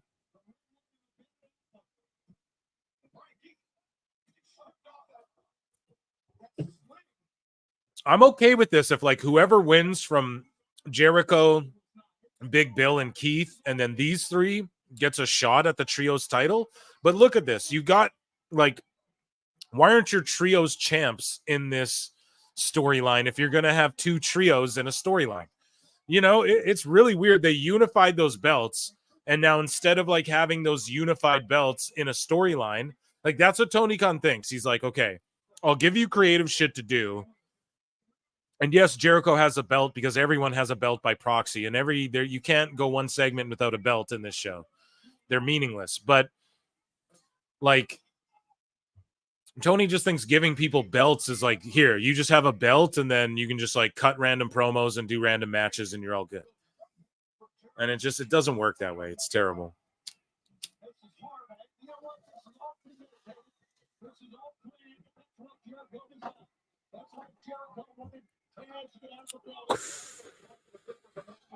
Oh, the brass knucks. Yeah, the belts mean nada. It's just indie-rific bullshit.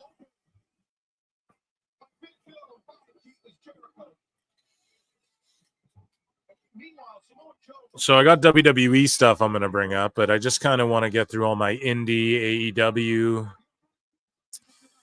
type stuff here before I get into it. So injured stars Adam Copeland and Julia Hart have been removed from the poster for All In London.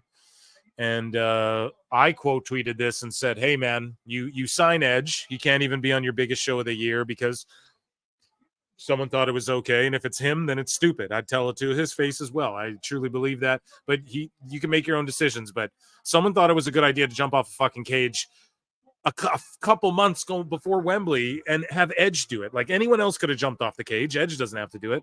So they don't have him for Wembley. And fucking Julia Hart, dude, is out, and she was working injured for a long time, which means she's far worse injured than everyone thought. So prayers up for her, and I hope she comes back. And again, they have something with her, and now she's got to take a bunch of time off when she has her peak momentum to be hurt. It's fucking ludicrous, man. It is fucking ludicrous. It's disappointing. So, yeah. So yeah, we'll take the poll down and update on that when Jarrett makes his entrance, and we'll continue in Phil Mark's bookmarks here. I got a few other good ones, and then we're gonna get into like Ospreay, and then we're gonna get into or we'll do WWE stuff, then we'll get into Ospreay, then we'll get into Zack Sabre Jr., then we'll get into Meltzer. So indie stuff here. Here's another. Well, I'll play these ones last, I think, because I have a couple more. So Shane McMahon was reportedly seen speaking with Mercedes Mone about AEW at LaGuardia Airport. And I quote tweeted this and said, yeah, this is what it was. They're both passing in flight and go, hey, how you doing? How you doing? Great. Oh, great. How's AEW? Good. Oh, you should come check it out sometime. Yeah, maybe when you're in town. See ya. That's all it was. So this is like these dirt sheets, man. They're trying to put that out there really strongly that Shane might come in, and I just think they're all trying to will it into existence, and it's hilarious. Shane botched the Rumble. He botched WrestleMania. They all want to pretend that they want him in this company now all of a sudden, and I'm an AEW fan. I'm watching it right now, but I have to separate myself from like unrealistic motherfuckers because, I'm just sitting here saying to myself, like, I don't want him in AEW. You know what I mean? That's crazy. That's like completely not what you should be doing, is unless they pull off the greatest invasion angle of all time and did what WCW and WWE couldn't. But Tony signs up all the free agents. So unless there was like 5 guys sitting at home who were big names who could just walk into AEW with Shane and be like, we're invading. There's no way it even makes sense. Yeah, oh, come on now, Ray J. That's not fair. That's not very fair, Ray J. No, come on. I know myself, Conrad Thompson is the person who floated this whole rumor out there, but come on now, Eric. That's unfair to say Dave Meltzer's lying when I'm the one who put it out there, Eric. Oh, come on now, Eric. That's bullshit. And you know what? I'm not even gonna go. I was gonna say some dumb shit. I don't want to even go there. Anyways, here we go. So Shane's gonna show up. I don't know. I just think that would be ridiculous. And it's another guy with a money gimmick. So nobody wants that. You know, Shane's gimmick is like what Tony Khan's gimmick should be. Like the little Nepo baby who's like, yeah, I got the money. Like that should be what his heel gimmick is, but you know, so I don't know. It would be an awesome storyline though, like two Nepo babies going at it, two sons of wrestling, you know, and then Shane could be like, well, your dad bought you this wrestling company. And then Tony could be like, well, your dad, whatever. And then if Shane had invaders, like, okay. Or if like Danielson, Jericho, Mox, like all the WWE guys were like turned sides and did like an NWO thing, I'm not going to get mad at that. Might as well. They already copy fucking Eric Bischoff and WCW enough as it is. So, or the bad WCW at least. But, yeah, I don't know. I think it's interesting to say the least. Okay. Who's the wild card, guys? Let's hit our X-Files. And there better be 100 likes on this bitch, dude. The truth is out there. And the truth is we're at 80 likes, 140 watching. 20 of you hit the like or we're fighting. We're going to end the poll. 26% of you said Ricochet. 12% of you said Donovan Dijak. 17% of you said CM Punk and the winner. 46%, almost half the chat, thinks that Hangman Adam Page will be the one. And, I'm willing to bet it is. And we're going to give this match our undivided attention here. And then, yeah, we'll do some more bookmarks and get into some fun stuff. Yeah, it's Hangman. With a new theme. Evil Hangman. His old theme was good.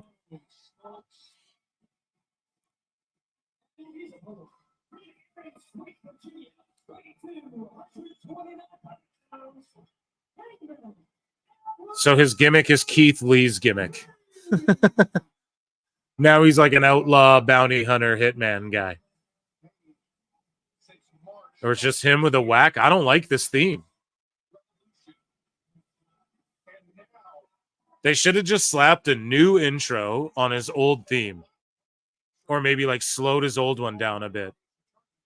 I don't know. Are you guys hyped for Hangman? I don't care at all that it's him. And I'm not even saying, oh, it should have been Ricochet.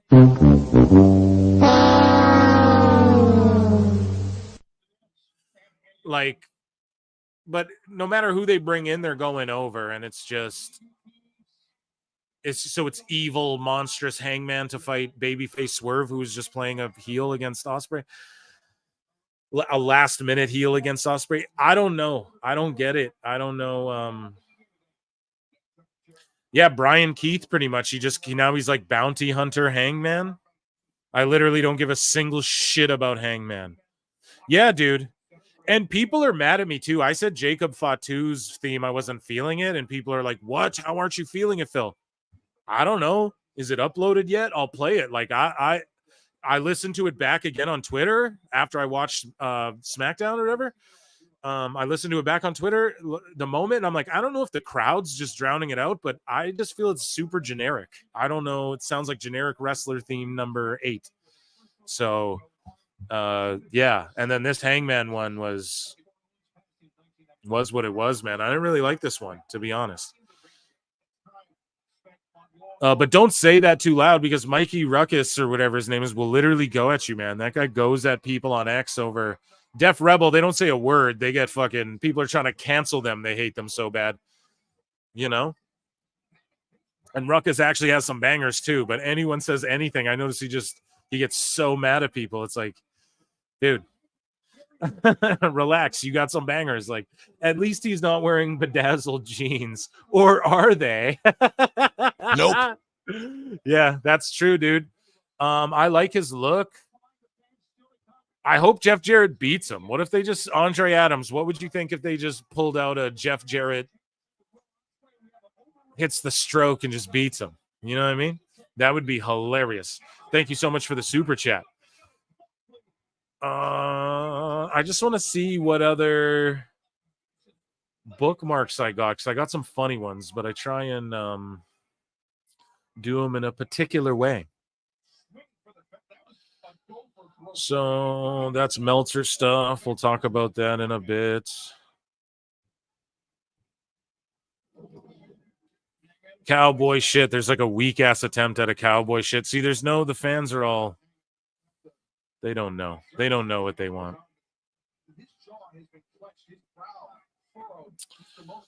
So here's some like freakazoid, a sicko. Sorry, we don't call them freakazoids. That's rude. We call them sickos, is what Tony Khan prefers.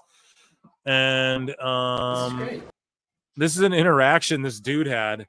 And it turns out that the guy is actually like, someone made a meme saying, oh, there's 6 types of AEW fans. I don't know if you guys have seen this meme. And we're not trying to pick on anyone. Like, I'm not picking on this dude.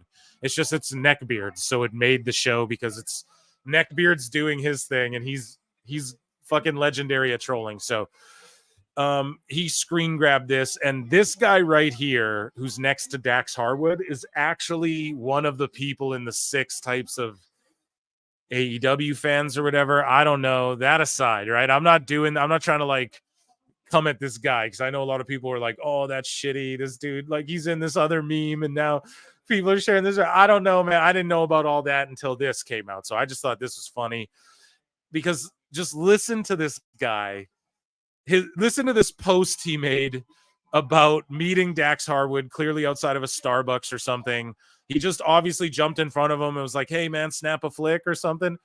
And this guy writes, my interaction with Dax Harwood was truly remarkable, as he embodied composure and charm. His exceptional talent for engaging with his followers is one of his most notable strengths. Our conversation, which lasted 3 minutes, transcended a typical photo opportunity, allowing us to connect on a deeper level. I extend my sincerest regards to Dax on his birthday.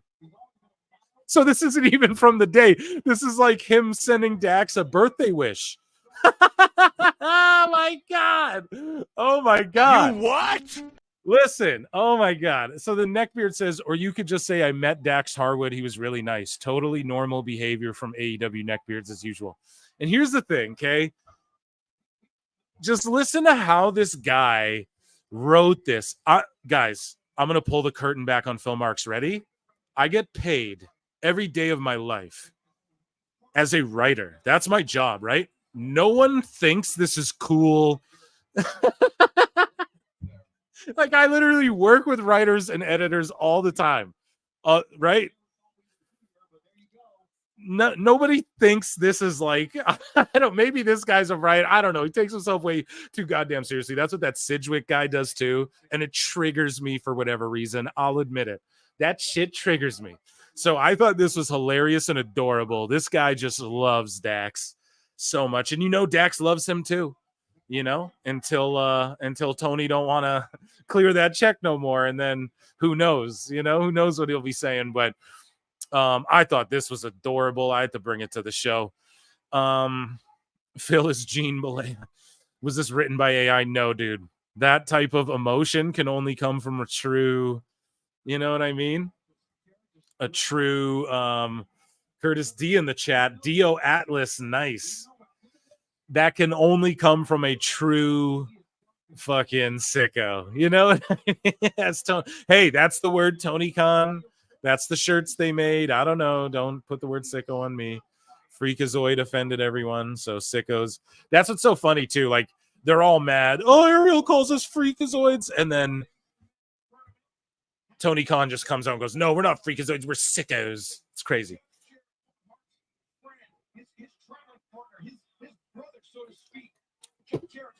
So motivated in this tournament, and Hangman Adam Page I want to be invested in Jeff Jarrett, but this is like the third 30-minute match of the night. You know what I mean? It hasn't been that long, but it's just, I'm not saying anyone's got to beat anyone real quick, but just give me some wrestling. Like, I already saw the back and forth. I already saw the outside spots. I already saw Flip. I already saw everything tonight. I already saw a good promo and all that. Give me some old wrestling with Jeff Jarrett, and it'll just, I'm telling you, it'll work. It'll come across better. Oh,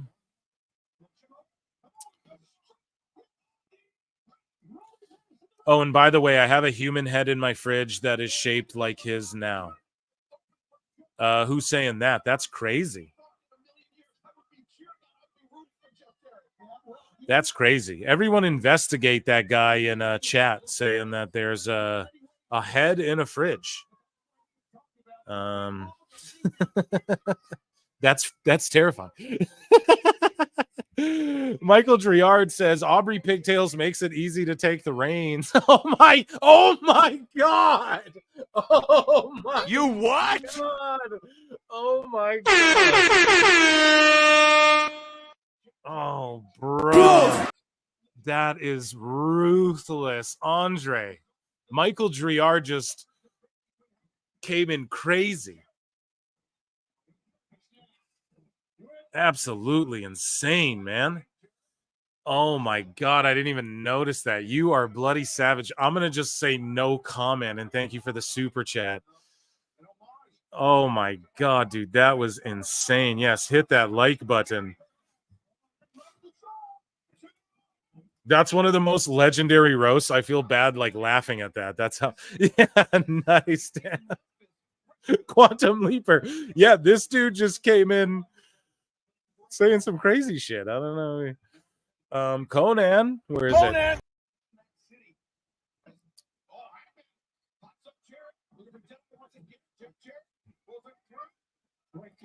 Yeah, that was one of the fucking greatest roasts of all time. I literally feel bad, dude.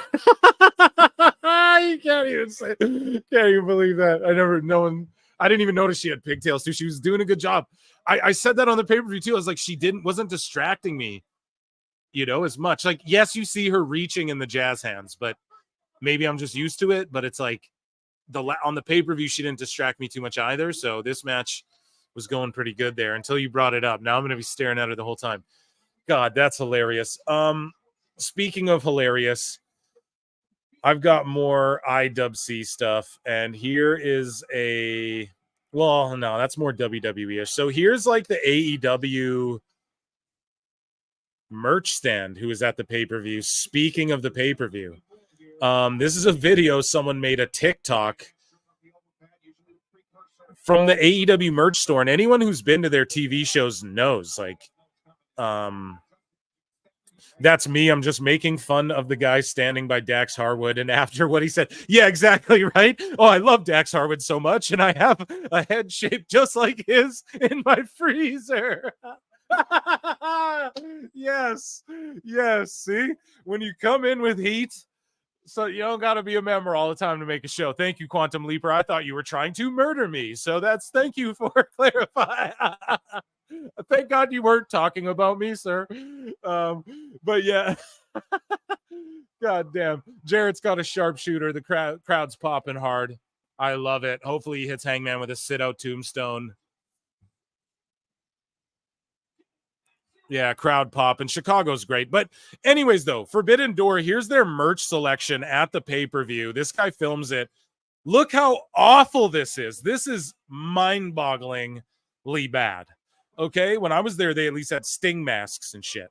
So at the last show I went to, rather, and that was about like a year ago, during their last Canadian tour there, and I made it to a few outings, right? And they had like some Sting masks and stuff, but he's not there. But I think, is that Sting merch? I don't know. They have New Japan shit.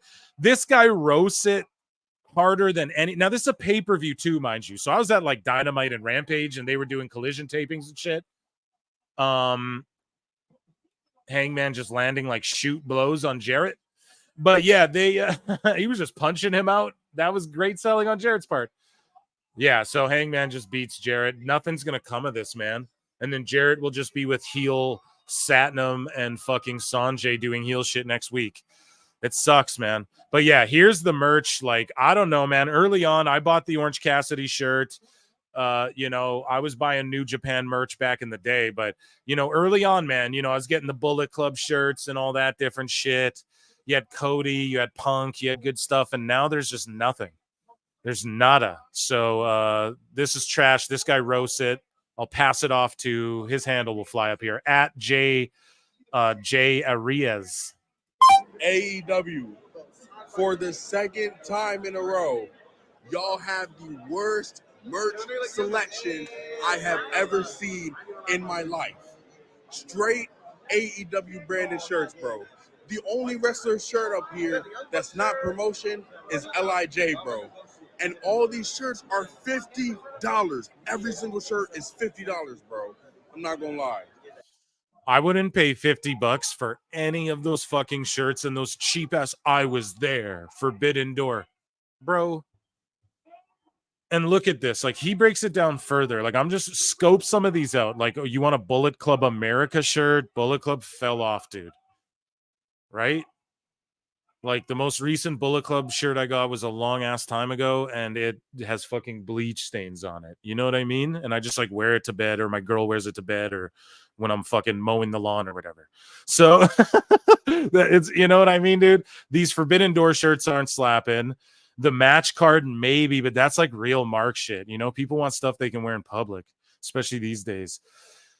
The LIJ shirts, like, that looks like cheap band. Like, you'd go to like a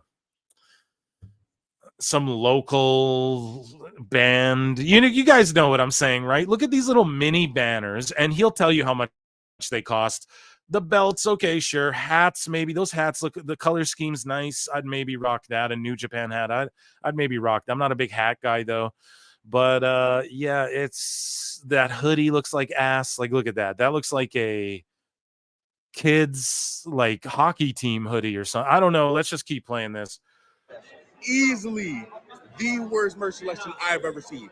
The tag belt is for the tag belt's $1,000. $1,000 for one tag belt. Oh my God. What? Mone. Oh my God, guys.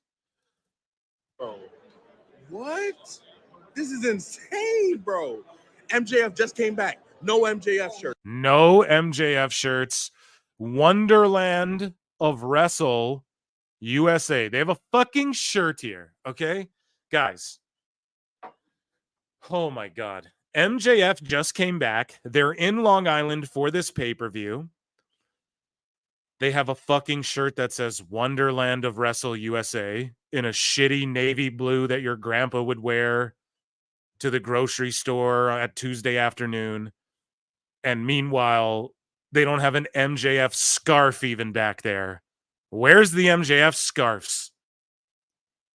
Where's the MJF jean jacket patches after he comes back wearing patches on his clothing? Where is the MJF merch? You're in Long Island, bro. I literally can't believe this is insane to me. Jericho just threw a fireball. That's a new thing. I don't even know what you're referring to, but is that what he did backstage? Am I a minute behind you? I might be a minute behind you here or something, George Captor. Thank you so much, but I'm going in on this merch. Thank you so much for the super chat. I got to keep this rolling. No real Swerve or Osprey shirts besides... No Swerve or Osprey. They're in the main event. So there's not a fucking Swerve shirt that says Swerve and a cool... There's not a shirt that says Whose House? There's not a Bruv shirt that just says Bruv. I'm going to have Bruv shirts. The fuck you talking about? PWT merch, I'm working on that right now. Don't worry, guys. You guys are gonna have dope fucking PWT merch coming soon too. Listen, you don't have a fucking... Whoa! There's not even a shirt that says Mox. It's unbelievable. There's not even a Tony Khan knockoff Inoki scarf. It's a promotional shirt, bro. No BCC shirts. No real New Japan wrestler shirts besides LIJ. Even the LIJ flag is $45, bro. For that little flag. Dude, you get a bigger flag in a box of beer. Go to the store and buy a 24 beer in Minecraft, and you'll get a bigger flag than that in it, of like whatever beer you like, or like whatever team you like, or whatever, right? Depending what season it is, football, basketball, hockey, whatever. That shit's $45 for that little thing. What is that? What would you even do with that? No MJF merch is easily the worst. Like, that's insane, bro. The hoodie's $75. Bro, AEW, y'all are cooked. Forbidden Door, one of the biggest pay-per-views for y'all of the year, bro. And this is y'all merch selection, bro. Now they are going out. Now this is sick. As important as the This is sick. My man said, You what? we are the AEW TV right now. No elite merch, bro. no elite merch even. Any merch. I know niggas don't fuck with Jericho, but not even no Jericho merch. Bro, this shit fried, bro. Cooked, man. Absolutely cooked.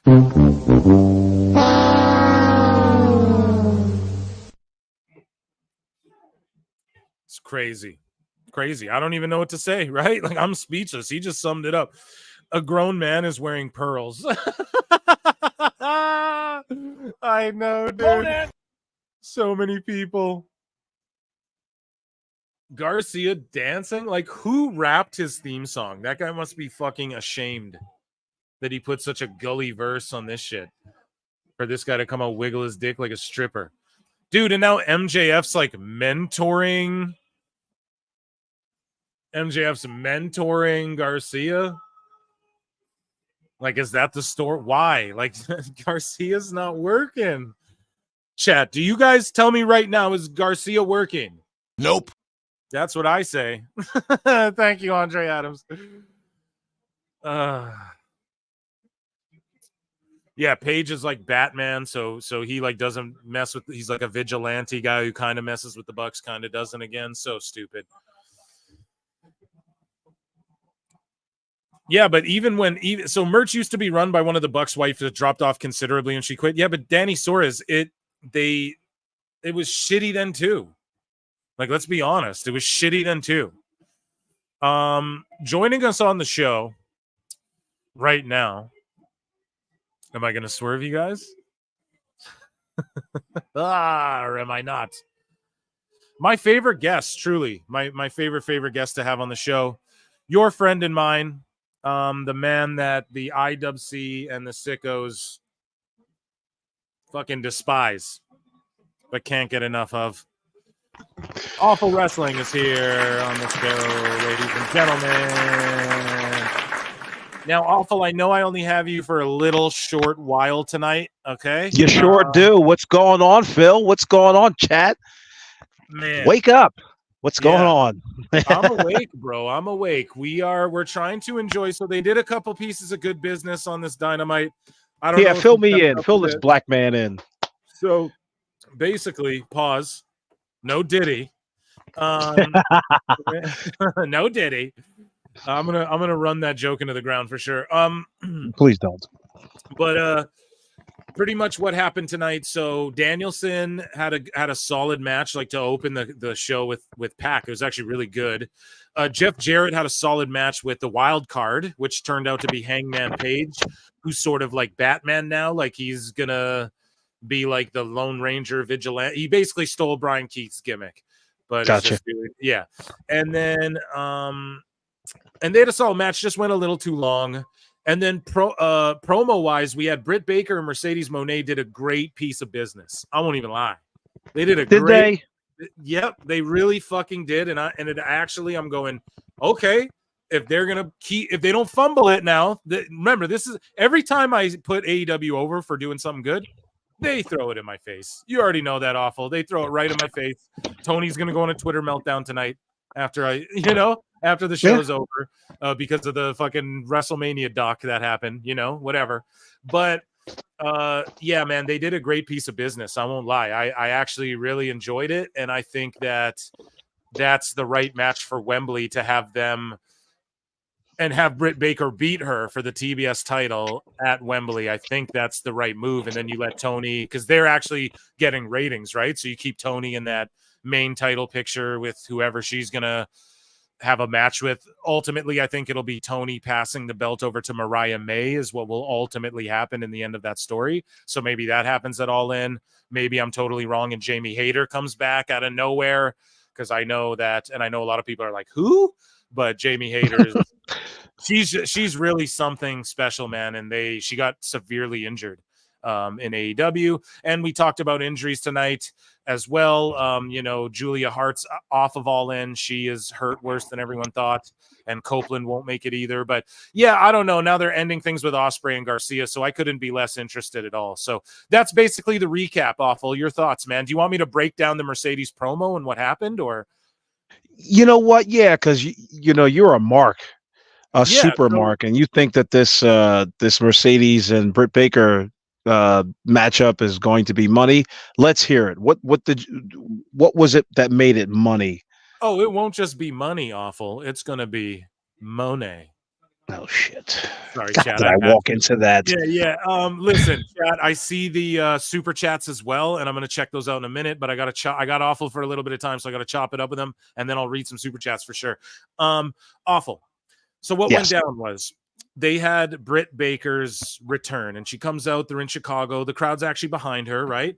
I popped for it at the pay-per-view. I thought that was probably the moment of the pay-per-view, was like her return, the crowd behind it, and she keeps herself in great shape. Like, look at her abs are ripped up. Like, she's looking really, really, really good. And everybody said, she's running her dental practice and she's at home taking care of Adam Cole. So she cuts a promo that actually I started out by roasting. I was like, man, the crowd's dead for this. She looks like she sounds like she's reading rehearsed nonsense. But I was also probably was. I was also playing Mercedes Mone clips, so I wasn't really listening in. And then she said something about like having seizures or something. I missed it, and the chat filled me in. So she was basically not long ago, like she had a seizure. She had like a mini seizure, and she has actually health problems that she was dealing with as well. So she wasn't just taking care of Adam Cole. Like, she had some sort of seizure. So to me, I start really listening in, and I realize, oh, she's actually like emotional and probably does have a pre-prepared speech, but the crowd's not behind this because she's talking about having a seizure, dude. So that's pretty intense. So I start listening in. I'm not going to lie. It wasn't like the most impactful promo ever, but the crowd did get behind her, and she did set herself up as a baby face and just saying, look, like, I'm the first woman who signed here. And like, I know I haven't been here, but it's et cetera, et cetera. Then, before her promo's even done, Mercedes Mone interrupts it. So I said at the start of the show, because Tony Khan announced the card, and you can see it right here. They announced it. There's going to be a title celebration for Mone and Britt Baker. Like, we'll hear from her. And I was like, why the fuck doesn't, like, one of them's got to interrupt the other? Why would you book these both on the same show? Right. Got to get heat on one of these people.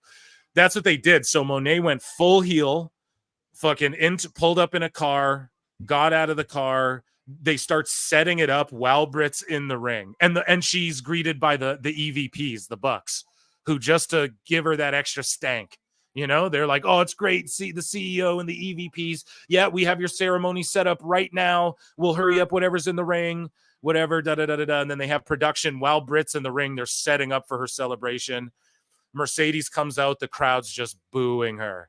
They're chanting DMD, DMD, and she just has that stank bitch look on her face. And then she's cutting that disingenuous bullshit promo, but she's leaning into it now finally. And I'm going, yes, dude. It was the crowd fucking hate. They're chanting at her, shut the fuck up. Like, they don't want to hear shit she's got to say. And then Britt, and then they get in like a bitch off where they're both like, bitch, like, bitch, I fucking this, I'm the highest paid. I did, and Britt's like, bitch, Britt owned her too. She's like, yeah, she's like, she's like, I was here as the AEW women's champ when you were over in Japan looking like a broke bitch with a broke ankle or whatever, like, she's like, you were fucking breaking your ankle in Japan, like, going hard, dude. The crowd was popping for everything. And they did sort of like a double turn, if you will, because as I put it, in real life, people don't like Britt Baker, like on X and stuff like that. And they spun it into where she's the baby face. And in real life, people don't like Mone.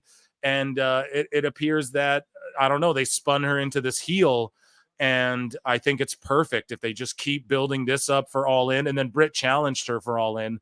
So if they just build up to it and don't botch it, I mean, I think this is a really good piece of business they did, and it's good for AEW.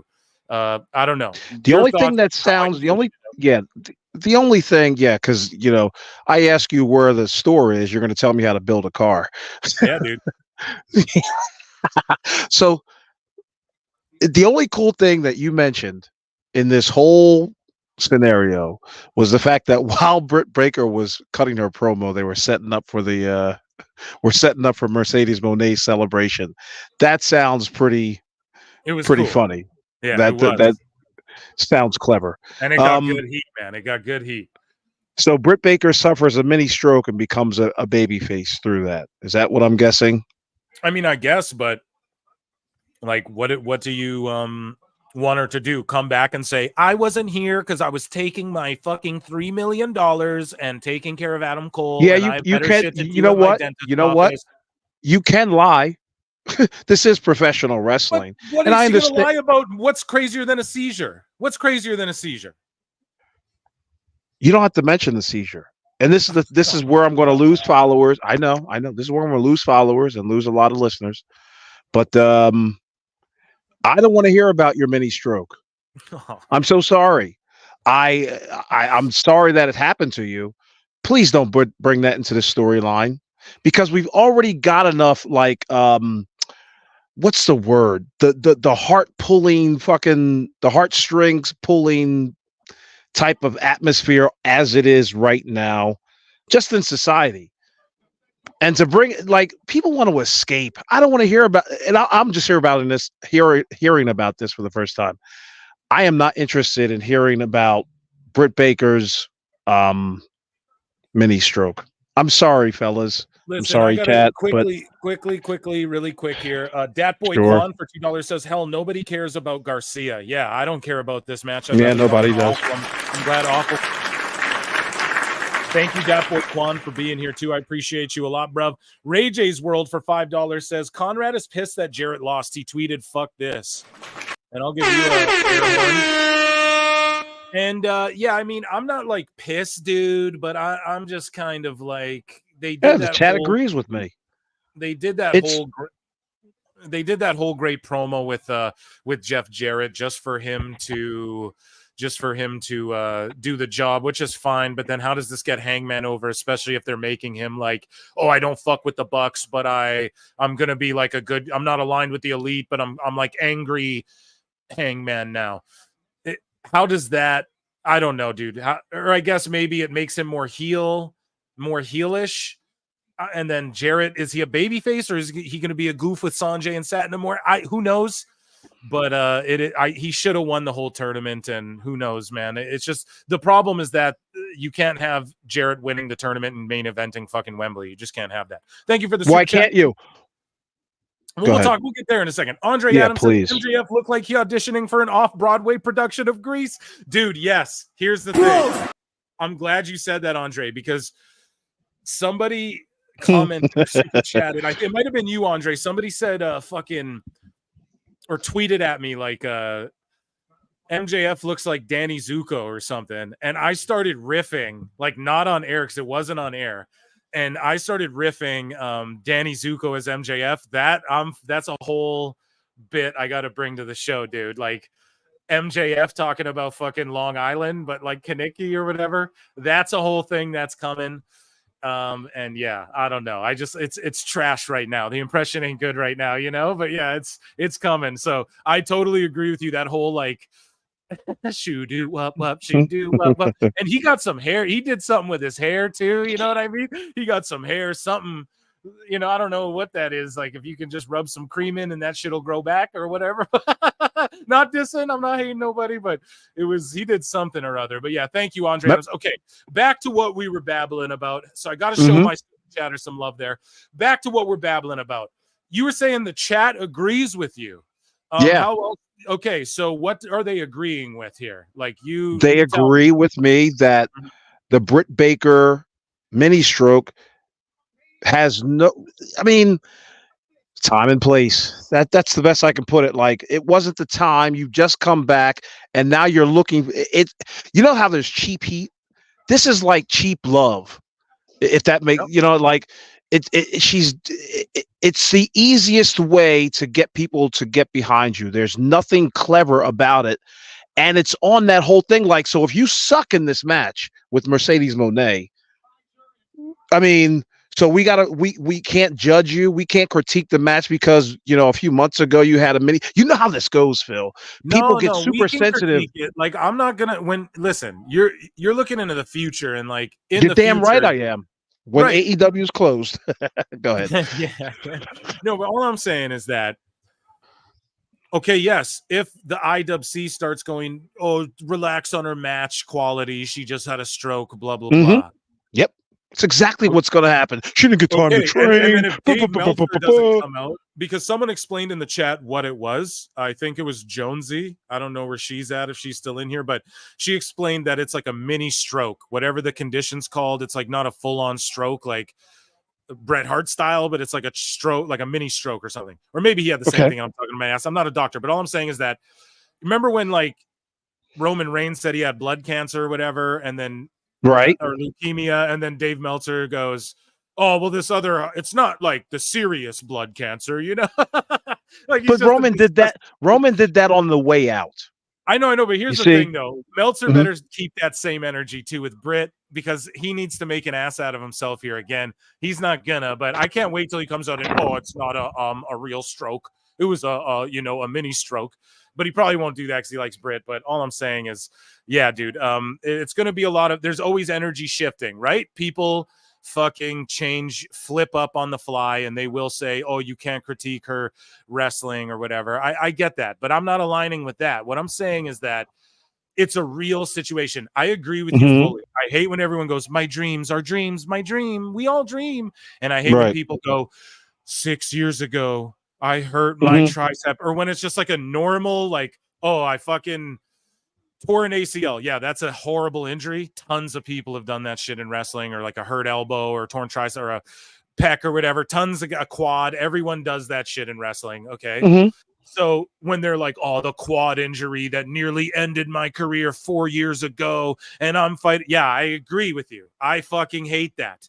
But this is a real thing where mini seizure, big seizure, don't matter. You have a seizure, bro, that could fucking change the whole trajectory of your life. And she came back in better shape than ever.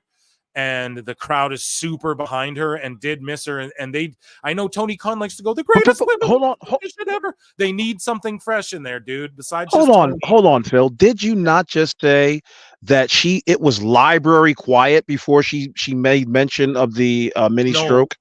No. The reason I said that it was library quiet was because she was saying, yo, I had a fucking stroke or a seizure or whatever. Oh, and gotcha. And they were emotional, and I was talking about Mercedes Mone. So when I sort of tapped back into what she was saying, I was like, yeah, the crowd's quiet. I think she's just fumbling this promo here, whatever. And then the chat was like, no, dude, she's had a fucking seizure. And I'm sitting there going, oh, I missed that bit. And okay, damn. Oh shit. And then I'm listening to her and I'm like, oh, she's like it sounds like she's fighting back tears and sort of had something prepared. And then the crowd was really just on bated breath. This is a Chicago crowd. Right. So I was sort of pointing that out to say, like, I was quick to judge it too and write it off. But no, she was revealing like, no, dude, I had a fucking seizure. And the whole crowd.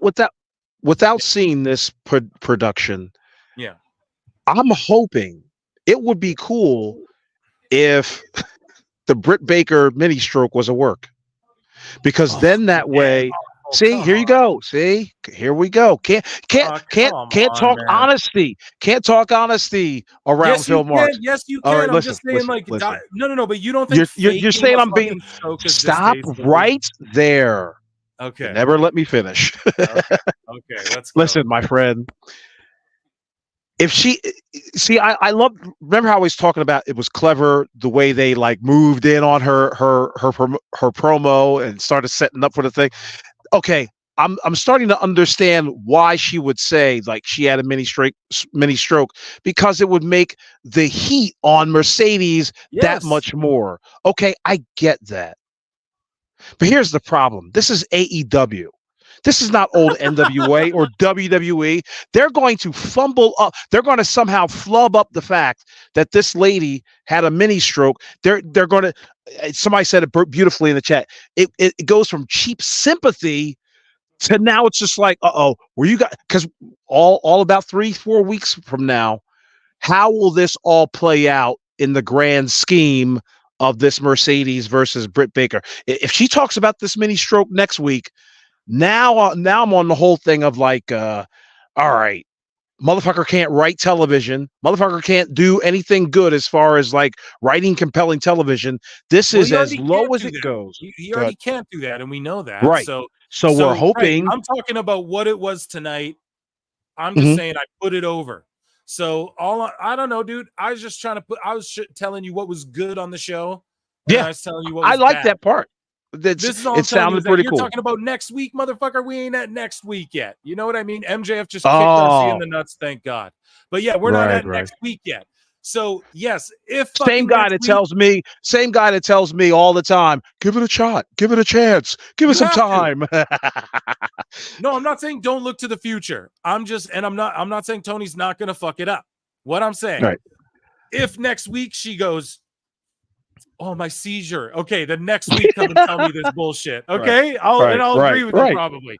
But to sit there and think they faked it awful. Oh, come on now. Awful. No, I said it would be better. I'm not because here's the thing.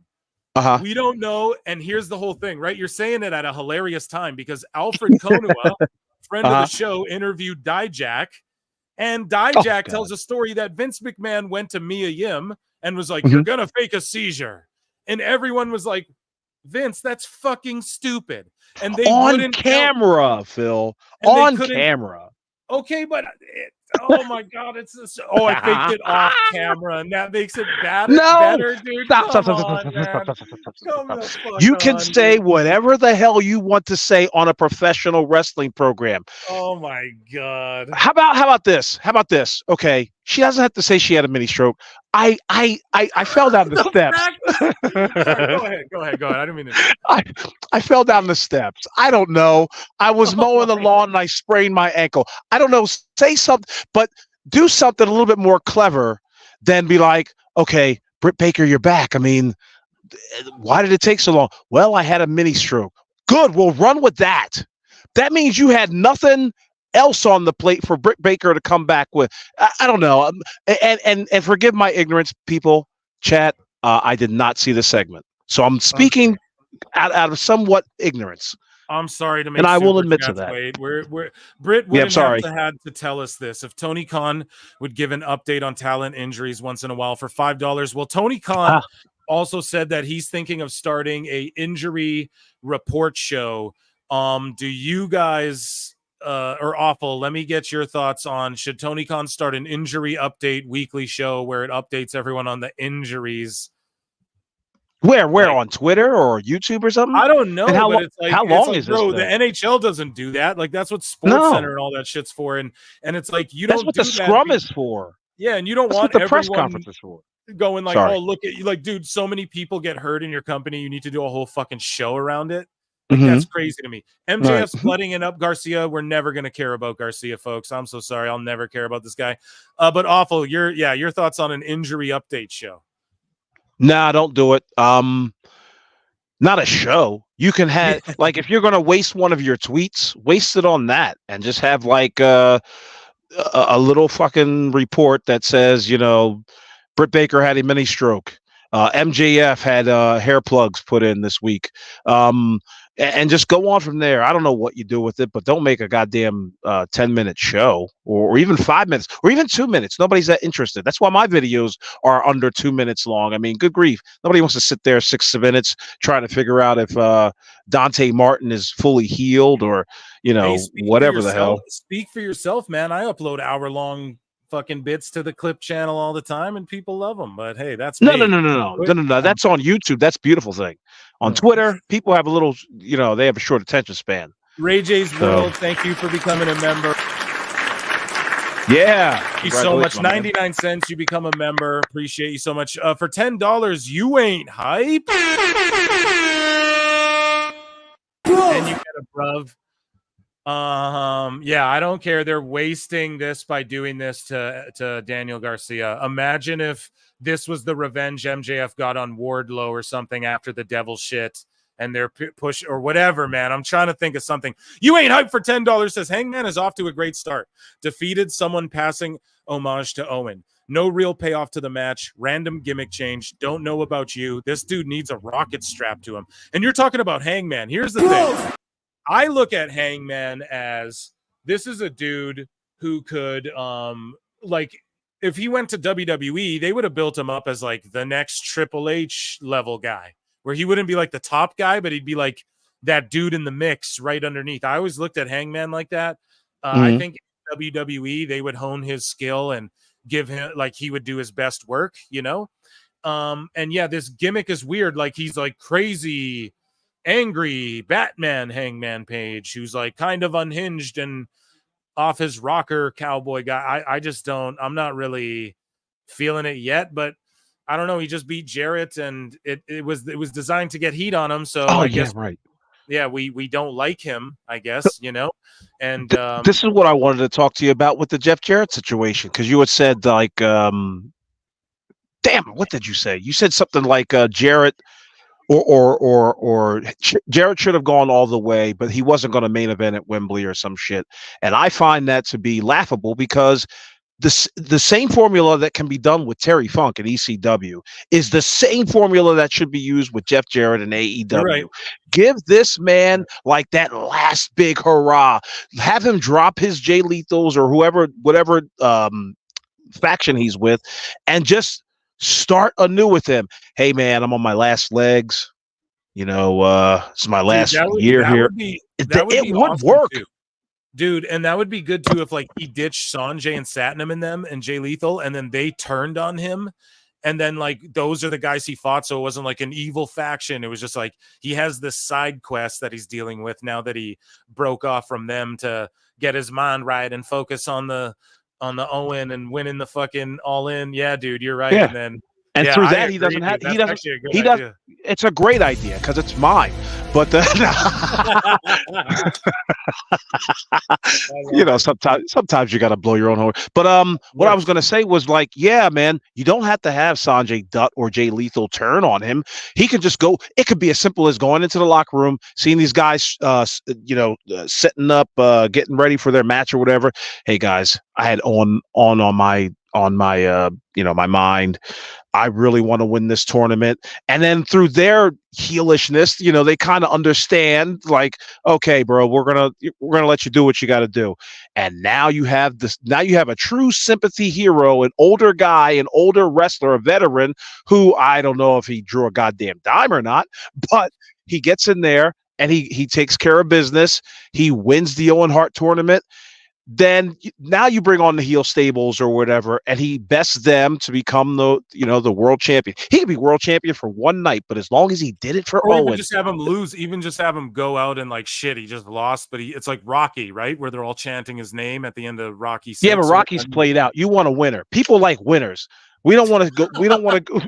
We don't want you going all the way to fucking Wembley Stadium out there just to lose. Like, boy, what a that's such a Tony Khan finish too. Like, no. Finish the story on this. No, it's a Sylvester Stallone finish. Okay. All right. You ain't hype. Thank you so much for the super chat. Ray J's World for $5. Thank you so much. We got a call for help here because Awful's cooking. And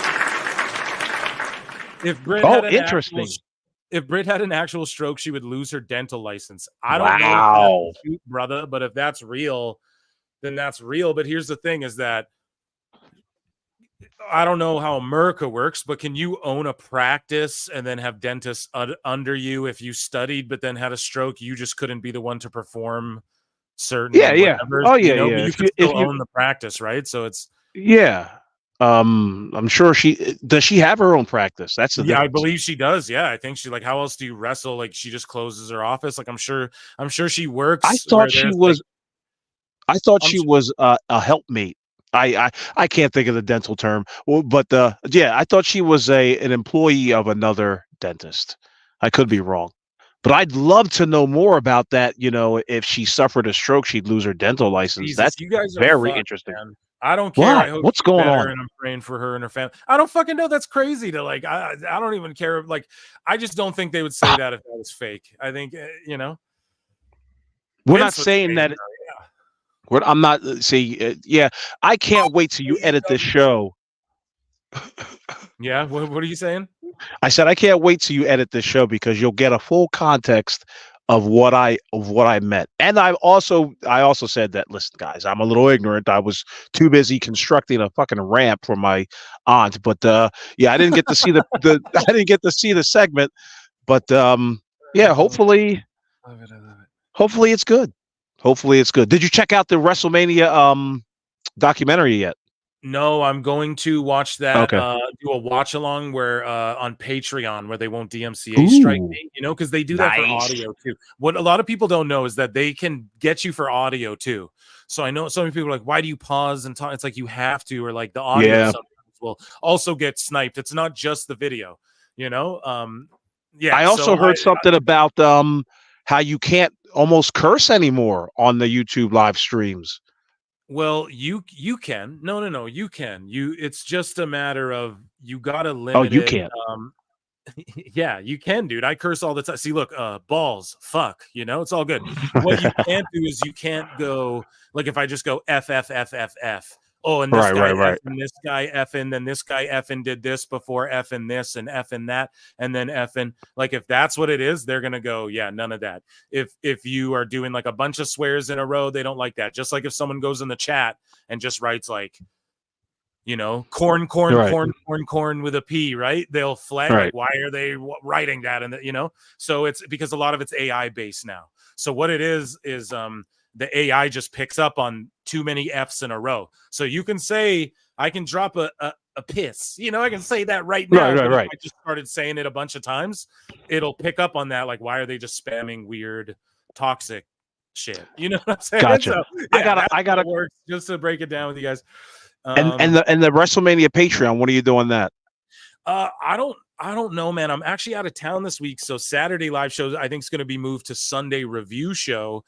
But I don't know, man. Like, when are you free? You could hop on that with me or something too. Dude, I'm free all day tomorrow. It's July 4th. Apparently, it's Independence Day. Yeah, so it's 1 hour long. So if you want to join me, dude, we could do that tomorrow for the good PWT folks. We could do that. Oh yeah, that way I can really go in because I really do bite my tongue out here. Like this, I understand YouTube rules to a point, but I know on Patreon it's the Wild West. I love it. Yeah, absolutely. Unless you're like doing betting schemes, then you'll get your whole shit shut down. Shout out, UFC fighter got caught doing that, and like gambling on UFC got banned entirely in our country for a bit, dude. It was crazy. Awful. Do I have you for much longer tonight, or? Well, I see that. I see the time. I'm actually a half hour late, but yeah. Give me. You got me for 5 more minutes, my man. All right, let's go, you old grump. Let's get into it. So, I got some. Yeah, I got some stuff here. I got a terrible. Well, here, actually, let's play something good. Let's play some funny shit. I want to do some fun. We argued enough. Let's play some funny shit. This is the content the internet was made for. Shout out at Triple H, Paul L. So that was formerly Vince McMahon's thoughts, now Triple H's thoughts. And I reached out to this guy. I'm going to try and get him on the podcast. And so, check this guy out. Check out his TikTok. And here's him doing impressions, and they're all so good. So let's have a laugh here together. Make this old man smile. Oh, now it's loading. We got the dial up. Jesus Christ. Here we go. What a fail. Oh my God, chat. I'm playing myself. The Price is Wrong. What a fail. Oh my God. We're jinxed. It's cursed. Here we go. Start saying, Huck to and spit on that. I'm gonna smash him. Then I'm gonna hawk to him. You will. Hawk to in peace. My God, ladies and gentlemen, she is hot. tattooed all over this arena here tonight. Dude, that Jim Ross is good, man. That was okay. That was okay. He's going to overdo it, of course. In my eye, to be the man, dude. In my eye, He's good to practice stuff here. In peace. My God, ladies and gentlemen, she is hot tattooed all over this arena here tonight. Somebody just hot tattooed in my eye. To be the man, you've got to hot to the man. I'm going to hit you with the 3 most devastating letters in WWE. This is WWE. Damn, man, that guy's round of applause, dude. I reached out to this guy. I want him to come on the show real bad. That's gonna be good. Awful. Your thoughts on our friend Anthony Malerba here? What's his name? Anthony Malerba. I'm assuming. Okay. Like yeah. Did you play the whole thing? Was that all of it? Yeah, that was it. It was just a quick 30 seconds of him. Okay. That's good. Quick to the point. Don't overdo it. Don't do it like a 2-minute compilation. We don't want to hear too much of your bad Ric Flair impression. But listen, man, he was good on the Jim Ross. He was good on the who was the other one? Oh, the Randy Orton. That was okay. All the other ones. All right, come on now. So yeah. Go ahead. We got another one here. The Indie Wrestling Scramble Match Checklist Part 2 by the veteran Jack Vaughn. Now this is a guy you need to get on. Yeah, I would love to. I should reach to him actually, because I actually watch OVW too. Like I wouldn't just be. Yeah, I don't just like him because of this. Like I was following him before all that shit. Because like I said, man, I'll throw OVW on. They just uploaded one. I'm gonna watch like late. I'll throw it on at bed. Because if I fall asleep to it, I don't care. You know what I mean? So right. Yeah. So I'll just throw it on. I need nighttime noise. I'm one of those guys. But yeah. Check this hard too.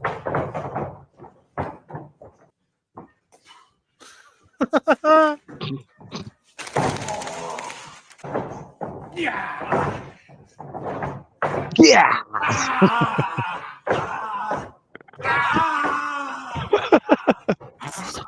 This guy, that's so true.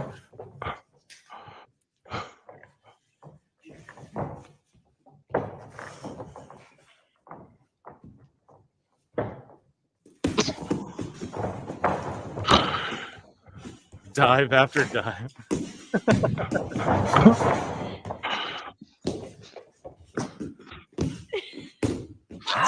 Even the person filming's popping. Yeah. All right, guys, we gotta go home. Gotta go home. Come on, we gotta go home. It's been 10 minutes. We gotta go home. Ignoring time cues. AEW in a nutshell. Oh my god. Can you pause it for 1 second, Phil? Yeah, go ahead. Just 1 second. But I just want all the new listeners or all the new fans of yours to know this is what the NWA rings sounded like, and it was fucking awesome when we heard that shit because it just sounded like when you got body slammed, you got body slammed on sheet metal, and it's just a cool sound. It's that crisp canvas sound. I agree, man. Yeah. The phantom selling because it's not time for your spot. Yeah, everyone, even the WWE people do this shit. It takes a bump.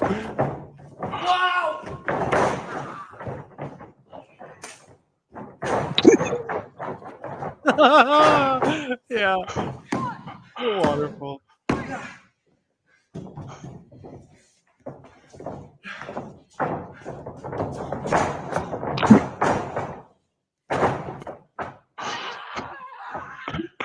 Oh shit, that's funny, man. I love the veterans. Yeah. I like how they're playing it safe too. Like we got a show on Friday, so we're gonna. yeah, you're right. We're gonna play this one safe. Oh my god, that's good shit. Veteran man. Jack Vaughn, if you're out there listening, bro, yeah, you got to check out PWT, man. Come on to the show. You're an awesome Twitter follow. He is absolutely awful. You got to get out of here. What? Got to go yes, back indeed. to the building. Well, I'm done that. I just have to, clean up. That's all. But Sounds good, man. But okay, yeah. well let's hang out tomorrow because I'm free all day as well, more or less. So, or let me think. Yeah. Friday I'm interviewing Aunt Evan. So yeah, tomorrow I believe I got nothing going on. So let's do that Patreon. We'll link up and watch that WrestleMania XL. So guys, if you're on the Patreon, sign up for that, and you'll get that video. I'll drop it hopefully like on the weekend actually while I'm out of town. You guys watch that too, because I got to miss live show or whatever. So yeah, a round of applause for Awful. But first, let everyone know where they can follow you. What you got going on, my good friend? Well, you can follow me on Twitter at Awful Wrestling, AEWFUL Wrestling, and here on PWT and also on Toonie Talk Wrestling every Tuesday at 8. And there's no ratings tomorrow because you know how I like to roll out of here and ask for an estimate on what you think the ratings are going to be. Chad, I'm anxious to know what you guys think. I'm saying 675. Ooh. Yeah, I'll 675. say this show with the wild card above 7, which I said last time and I was totally wrong. But right, because you got it right the first time. I think you said like 650 around last time. Yeah, and then you switched up. Got cold feet. But yeah, 675 tomorrow. But thank you, Phil, for having me on in such short notice. And peace to the chat. And enjoy Independence Day. Hopefully no aliens will come and visit. Peace, everybody. All right, round of applause. For Awful Wrestling, guys. Oh, you gotta love that guy. 690 is what Ray J's World's saying. Okay, so I'm gonna read you guys some happy time stuff here. This is why Randy Orton is the fucking GOAT. He reached out to a person suffering from depression, noting that he's also had bad experiences as well. So here's just a wholesome story about Randy Orton. He tweeted or he DM'd some guy directly, followed him and said, "Nobody is immune to depression. I was out for 18 months. I was told my career was over. For 6 months, I had a terrible headspace. You have to find the motivation to start something and then continue it. Become consistent at it. Something healthy. For me, it was my back healing, eating right, hitting the gym properly, and seeing the results. Look for anything that can make you see the improvement in whatever it is you're doing, even if it's selfless acts like helping others less fortunate. Depression is real, but we are resilient. Don't give up." Shout out Randall Keith Orton, man. That's how you do that. That's how you do that damn thing. So here, I got some more for you. I'm not dipping out. I'm still hanging out with you guys. So I see some people watching dipped out along with Awful. He's a draw. What can we say? But yes, you guys are stuck around. You're in for a bit of a treat because we're going to talk about Bruv. I got some more WWE stuff here. So look at this. Michin comes out on NXT the other day. Now, this won't get flagged, luckily. But here is her insane botch. Watch this. So here's Michin in the ring in NXT. She dives out the ring. She moves out of the way. And she goes face first into these chairs. Gruesome. So let's see this.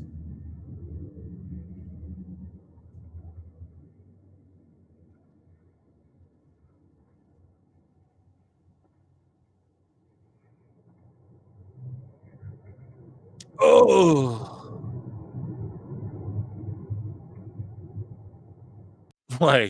and she's okay. You know what I'm saying, dude? That is, I gotta give that one a You what? Because that's just like, we're gonna watch that one more time, folks. Because that was fucking crazy.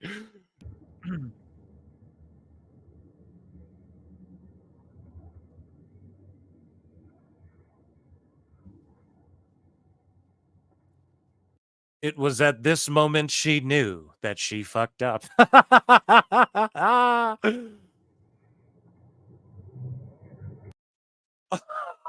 Oh my God. Look at these fans too. They're like, oh shit, hands on the head.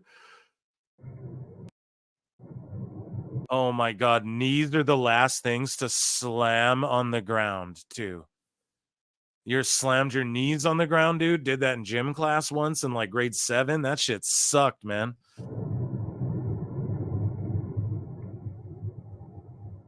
So yeah, shout out Mia Yim. And I think she's okay too. Like, I don't even think she's hurt from that. Some Darby Allin.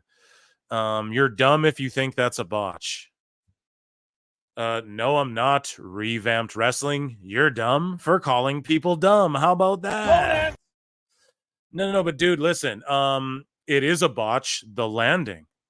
So, like, you're gonna try and be a smartass and go, but the spot where she moves out of the way and I go, because you're stupid and you're so dumb that you think other people are dumb, right? Just right off rip like that. Meanwhile, you don't got motherfuckers listening to you.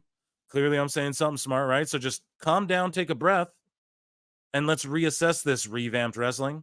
It is a botch the way she landed. Nobody intends to land face first and squish their face on a chair and land knees last like that. Bending yourself that could cause a fucking hip or back issue, right? Like, no, but LOL, dumb Mark. Okay, you're called revamped wrestling. I'm Pro Wrestle Time. Who's a dumb, like, you're at the same level. You're in here talking in my chat. So who's a dumb Mark? You're listening to a guy mark out about wrestling. Who's a Mark? So calm down. Take a deep breath. That was a botched landing. The spot was intentional.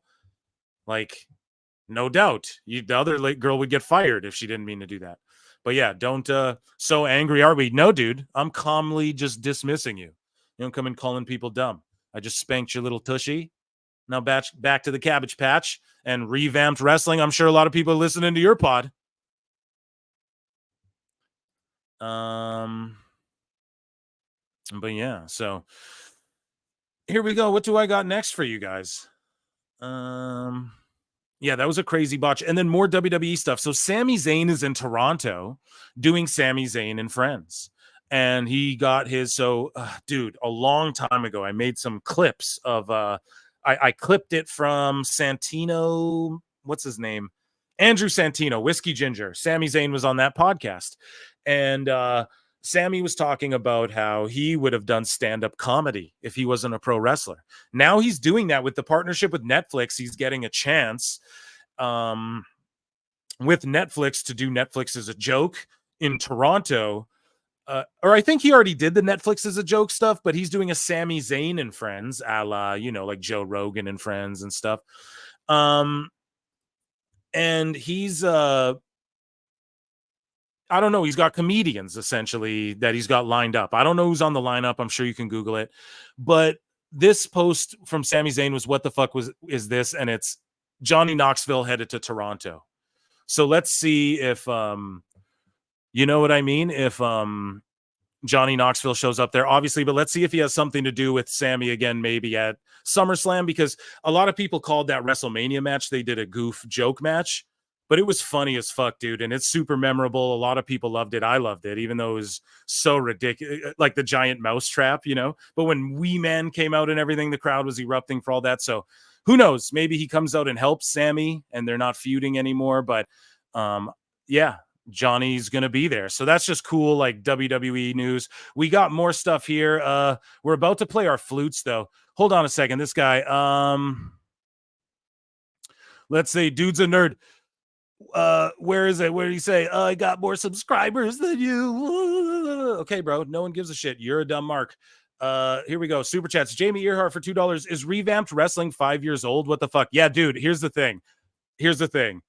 I don't know how many subs you have. I don't give a shit. But if you're 5 years old, I'm barely a year and a half old, and I have 2 channels. One of them surpassed 1,000. One of them is on the way to 4K, and I'm super proud of that. And you're literally mad because you came in here calling people dumb, and then I corrected you, and I stopped your little feminine ass from coming in here crying, and I just stifled that shit. And I said, bro, no one's dumb up in here. You're fucking stupid calling people stupid, assuming they're stupid. It is a botch. You didn't even think about it clearly. Yes or no right now, revamped wrestling? Was the landing a botch? She meant to squish her face into chairs like that and fucking land with her knees all messed up like that. And then she retweeted and posted it, a slow motion video, because she meant to do that. Yes or no? Or was the landing a botch? You didn't even think about that because you're stupid. You're low IQ. So go fuck yourself. And now, whatever video you do, guess what? It's going to get invaded with flutes in the chat and in the comments. Chat, you guys know what to do. Flutes up. You want to go to war? Okay. Yeah, I don't know because I've never heard of revamped wrestling, so who gives a shit how old they are? That's right, we're shooting. Now you got to Phil shoot cast. Let's go. What's going on, Phil? What did you think of the Dynamite ending? MJF heel is back. Scully vibes for $5. Yeah, Scully, you weren't here with us tonight. So let me think here, dude. I liked it. I was arguing with Awful at the time it like went down, you know, so I was paying attention. I just said, listen, I'm never going to get behind Garcia. Like, you can bloody him up. He can kick out of a million Death Riders. He can tap out Danielson with. I'm just never going to get behind him and his dick wiggling. Ever. I'm just never going to get behind that. I just can't, you know? So if they had a cruiserweight division, he would be I would be like, yes, you know, or if it was like a light heavyweight division or something, I would be like, yes, dude, he could be the face of it for sure. But just like him and MJF, like, this is what they're doing for Wembley. It's going to be Garcia and MJF. I'm glad we got full on heel MJF, but what is it going to amount to? Like, where's the super over baby face to where we want to see those worlds collide? It just doesn't exist. And it's kind of shitty. Now I think they're building to like a 4-way maybe or something. Maybe I'm wrong, but you got Ospreay and he came out to help Garcia. So they're giving him the Ospreay rub, if that means anything, and the super villain heel MJF rub, if that means anything. So maybe they can win me over, but I don't know. Thank you so much for the super chat. You get an air horn.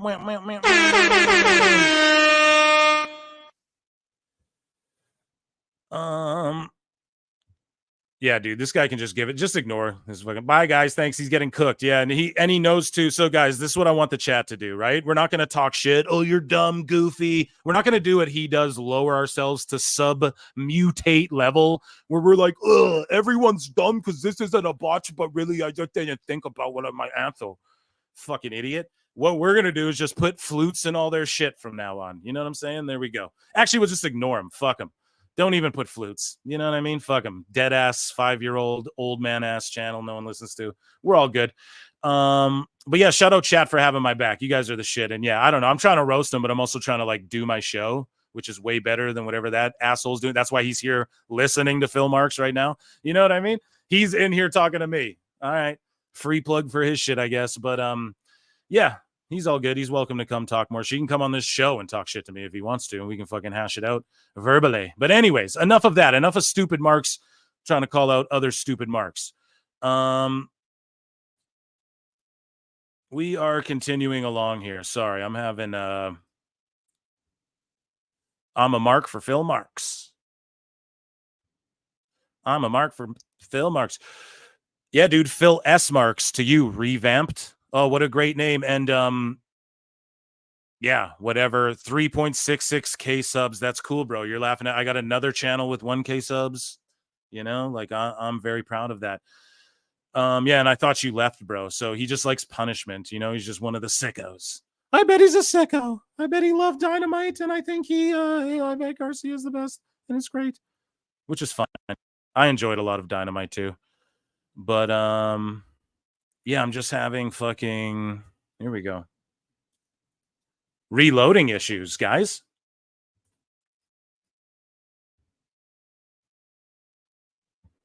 An AEW glizzy gobbler. Sorry, guys, I'm here. I'm talking. I'm just, here we go.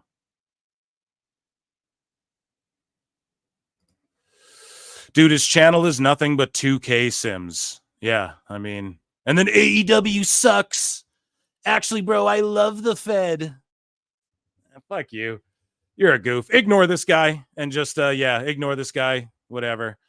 And, yeah, just 2K Sims. Yeah, I'm glad you fucking got brainless 2-year-olds to sub to you simming 2K matches. Too lazy to even play them. Yeah, I'm sure your content's great. Too lazy to even play the games. You know what I'm saying? Just let me sim them for you guys and fucking ridiculous.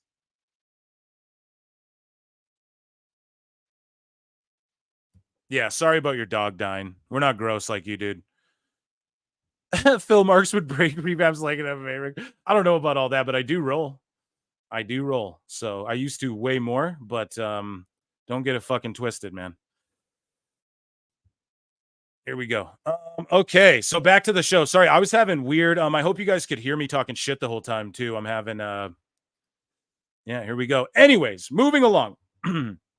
So the Creed brothers are announced for Bloodsport, and this is insane. So Shayna Baszler's doing a Bloodsport again. She did the last one. Josh Barnett, the gentleman who essentially runs, I think he he owns it, right? And he books it all. Bloodsport is Shayna Baszler's manager as well. And so guys, just where's D? Here, I'll just time this motherfucker out. This is ridiculous. You're getting timed out. A little spank on the bottom. You'll be back talking more shit. You're addicted. Weirdos like this, guys, they're addicted to punishment. I'm telling you. Just gonna mute this fucking guy. Yeah, you're in timeout, bruv, but I don't know. Sorry about your dog and all that. And yeah. Peace the fuck out. Okay. So, anyways, he can come back tomorrow and say sorry and tell me why my show's better than his on the air if he'd like to, if he even has a show. Anyways, though, Bloodsport. We got the Creed brothers, Brutus and Julius. So they're real, actual, fucking shooty McShoot wrestlers. And guys, sorry, I had like internet weird shit. My StreamYard and everything went down for a second. So I was like, oh my God, I was reloading it. I hope you guys could hear me talking shit that whole time. But now that it's fixed, we're moving along. We still got flutes to play, guys. Don't go anywhere. I'm gonna try and do it quickly, but we got a lot to get to. Phil likes to bring you guys a ridiculously overloaded show. So yeah, Phil Marks bookmarks, we do them all night during the live streams, bro. It is what it is. Man, how crazy was that guy who came in here? Oh my God. He's mad because clearly she botched that landing. Like, what are we gonna talk about here, dude? The fuck, man? Enjoy the show and be quiet. Dude's in here fucking talking shit. Doesn't even play the game. Sims 2K, dude. Are you kidding me? Some goddamn. He probably does AI fucking thumbnails too. Anyways, Josh Barnett's Bloodsport. It's going down Sunday the 28th, Brooklyn, New York. Brutus Creed is on it. His brother Julius is on it. Josh Barnett is Shayna Baszler's manager. And also he runs and books and operates this thing here. And also Shayna Baszler's also on this one as well. She took on Masha Slamovich at the last one, which was a phenomenal match. And I believe Slamovich... No, actually, I think Shayna went over. Yeah, like stomped her out or something. But either way, this will be interesting to see how they get booked, how far they make it, if they do good in the all of that. You know what I mean? It'll just be interested to see how they do the shoot style. They are real wrestlers. I think this suits them good, and it's out of character, and it's going to help lend itself to like when they get brought in as like bloodthirsty Chad Gable type guys, and they're trying to get people to work a little stronger of style. They are doing that in WWE. I think some dirt sheets said that, and a lot of people are like, that's bullshit. But no, I'm fairly certain that's what they're doing. But yeah, so that's phenomenal as well. Let me just see. I think it's Wrestling Observer. We're not playing flutes yet, guys. We're gonna get there. Randy Orton with his beautiful stuff. With the beautiful stuff. And we got, okay, that's Alvarez. Sorry, guys. Chat, get the blue check for the folders and the bookmarks or what? You know what I mean? Yeah, chat. I know you guys are gonna fucking cook those dudes anyways. I am just focused on this. So 6-man tag match. Yeah, this is Observer. I like to sum it together, but I think I'm gonna get the blue check just for the folders. Everyone's gonna call me clout chasing though, and I hate the idea of that. But yeah, here's Andrew Zarian. So I talked about this earlier in the show. So the other week, or no, I'll lump this in with Dave. I'm so sorry. I'll lump this in with Dave. So Zack Sabre Jr. Okay, guys, here. We know what we're doing here. Zack Sabre Jr. at the post-media scrum for Forbidden Door. And this is a Zack Sabre dumb moment of the week. He says AEW has changed the entire industry because to be able to have a large-scale American company that completely respects pro wrestling did not exist before. And this just pissed me off. And I listened to this and I was like, dude... So I quote tweeted this and said, Stone Cold, The Rock, Roman Reigns, Seth Rollins, John Cena, Undertaker, Triple H, Shawn Michaels, Eddie Guerrero, Rey Mysterio, etc. None of them respected pro wrestling, guys. They just gave their bodies and dedicated their lives to do skits and bits and play around. And this guy's saying that shit. I don't know if he believes this or not. I like Zack Sabre Jr. And he also went on to say that if you don't understand Orange Cassidy's gimmick, which I tweeted out here. Zack Sabre Jr. says, anyone who doesn't understand how skilled Orange Cassidy is as a wrestler is dumb as fuck. It's not that Cassidy can't wrestle. It's that his gimmick is corny and doesn't work for how much she shoved down everyone's throats. That's the disconnect. So those are my responses to whatever the fuck he's saying, if anyone cares. The whole thing is like, yeah, I mean, it's not that he can't wrestle. He can do moves and all that. That's not why people don't like Orange Cassidy. It's that he gets shoved down our throats. And this just sort of triggered me. I was like, damn, for real. You're one of these guys, Zach. You know, like you're going to see, you wrestled in the Cruiserweight Classic. You're going to tell me that was for an opportunity to get to get on TV, WWE TV, right? Like that wasn't for a big bag. Like the Cruiserweight guys were getting brought in for whatever to do that tournament. So don't sit here and act like people don't respect wrestling before AEW existed. So Ring of Honor didn't respect wrestling in America. TNA didn't. Like WWE, it's so stupid. And same with people who say like, oh, well, WWE's got a head start. Yeah, so does TNA. So how is that a fucking excuse? You know, it's not an excuse for AEW for how they're and just Zach saying shit like this too, like it didn't exist in America before. So that's like to all the fans basically too. Like, yeah, so you all didn't even get a company that respect. You had to only be the guys who watch Japanese and British wrestling, and you guys respected wrestling, but all you other people didn't respect it. You didn't respect Shawn Michaels and Undertaker at WrestleMania and shit. We didn't respect wrestling, I guess, guys. That whole mentality is fucking, it's just gross. I truly believe that. So then Andrew Zarian goes on to say, should I do Bruv? Yeah, let me do Bruv. Sorry. Okay, so Will Ospreay versus Swerve Strickland in the main event of Forbidden Door came out because Will Ospreay wanted to eliminate the talking point of Swerve being a placeholder for him until AEW at All in Wembley. So basically, Swerve got this match at Forbidden Door and got put over to try and dead the talk about him being a placeholder. But that's like admitting he's a placeholder, kind of. Do you know what I'm saying? Forget what the internet dwellers think about the blue check. Just makes you more. Yeah, I agree. And it just makes the show flow better because I'm trying to do it in my head. Like, that's why you guys see me scroll up and down. I'm trying to map it, memorize it all so I know it. And then I just fuck it up anyway. So I'm just going to do it, I think. Anyways, though. So it basically is admitting Swerve is transitional and admitting he's going to get the belt off him at Wembley. I don't know. That could have just been the dumbest spoiler ever. I'll give him a bruv for that. And then now we'll circle into Andrew Zarian, and he is a part of this week's Flutes in the Chat, everybody. For everybody's favorite segment, revamped wrestling's favorite segment, Mrs. Cornette's favorite segment. I'm sure she listens to revamped wrestling. You know, people in the business favorite segment. It is called, I'm sure they're watching his 2K Sims though, but it is called Dave Meltzer's Dumb Moment of the Week.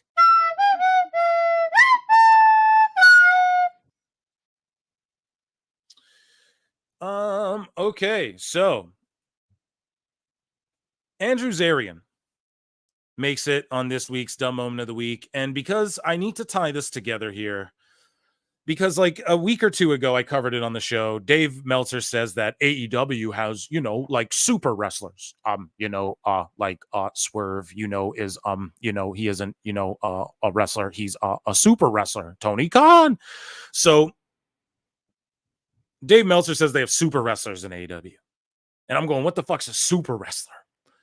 Andrew Zarian reports that AEW is reportedly planning a mega main event. A mega main event. What does that even mean, dude? What's a mega main event? Jesus Christ. So Andrew Zarian says, I was told that there's a mega main event for that show. Again, I have no idea. It could be bullshit. It could change. Well, what does that even mean? Can we define what mega event means? Jesus, mega event. I can't even say ultra mega man. I don't know. When you quote me on this, you could say Andrew Zarian said this could be bullshit. It could change. I don't know. Well, we're not going to quote that. We're going to quote the rest of it because that doesn't make fucking sense, Andrew. Do you understand that? And I like you, bud, but Jesus. But I was told that show will have a huge main event. But I was told they're going to have a huge pay-per-view level main event. So what? So what does that mean? you know? Like Osprey Swerve, okay, like that's big for them, but like what is it? You know, Ricochet versus Dijak. That would be the biggest event they could put on. That's how it was said to me. Okay, so I don't know what that means. I don't know who it could be. I don't know if it's something else. I don't know. I don't know.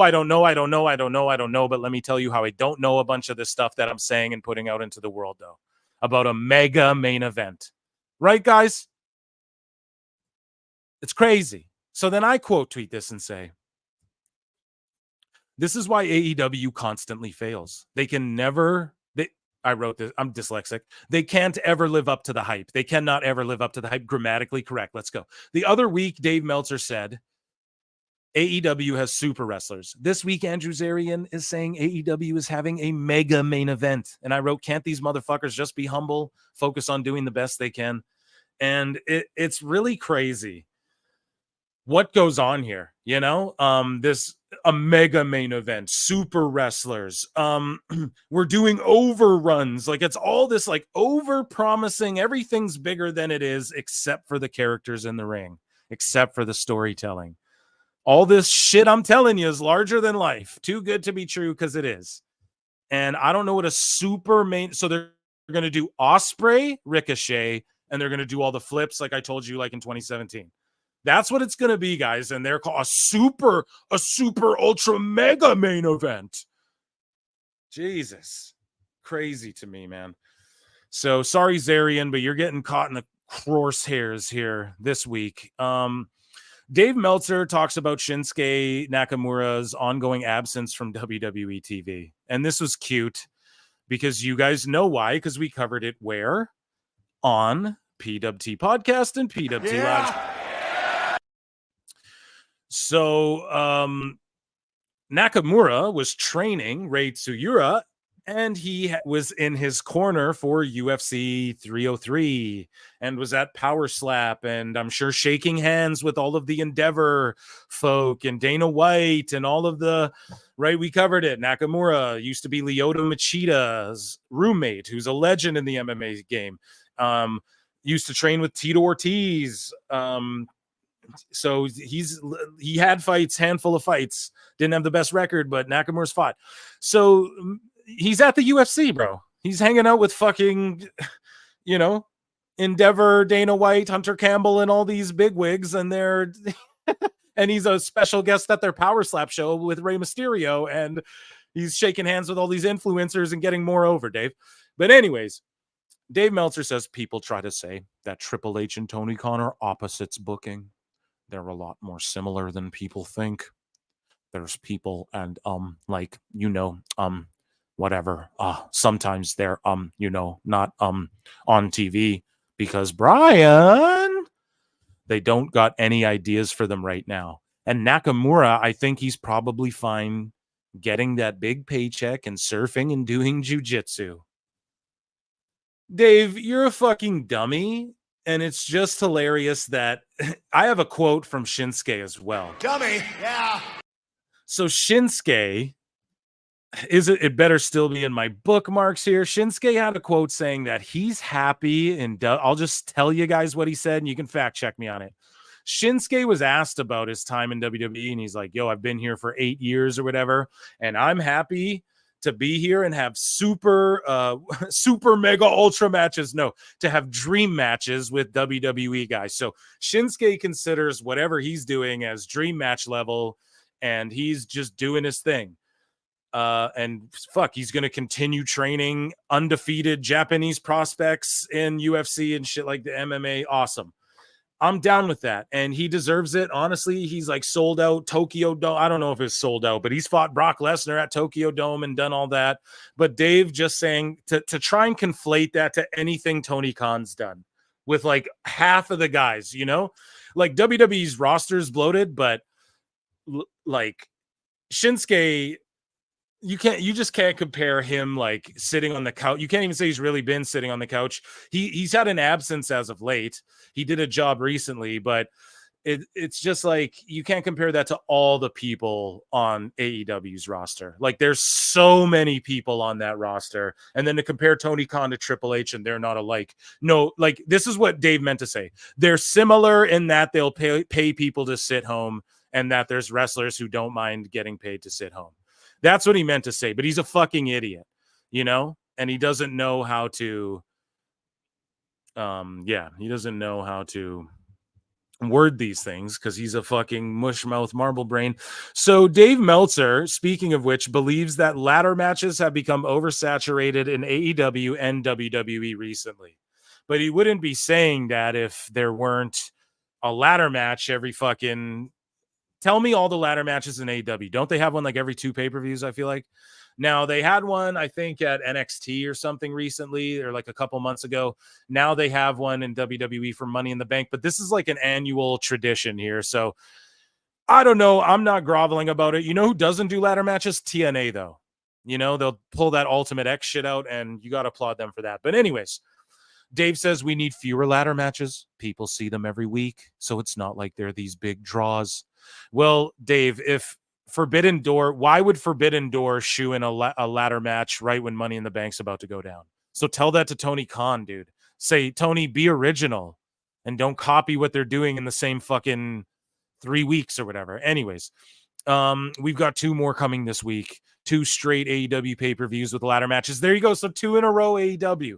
So you mean, Dave, you mean AEW's oversaturating the ladder matches? NXT had the ladder match at the last show. I think the match on the AEW show would have been a fantastic match with those 6 guys. Absolutely fantastic with no ladder.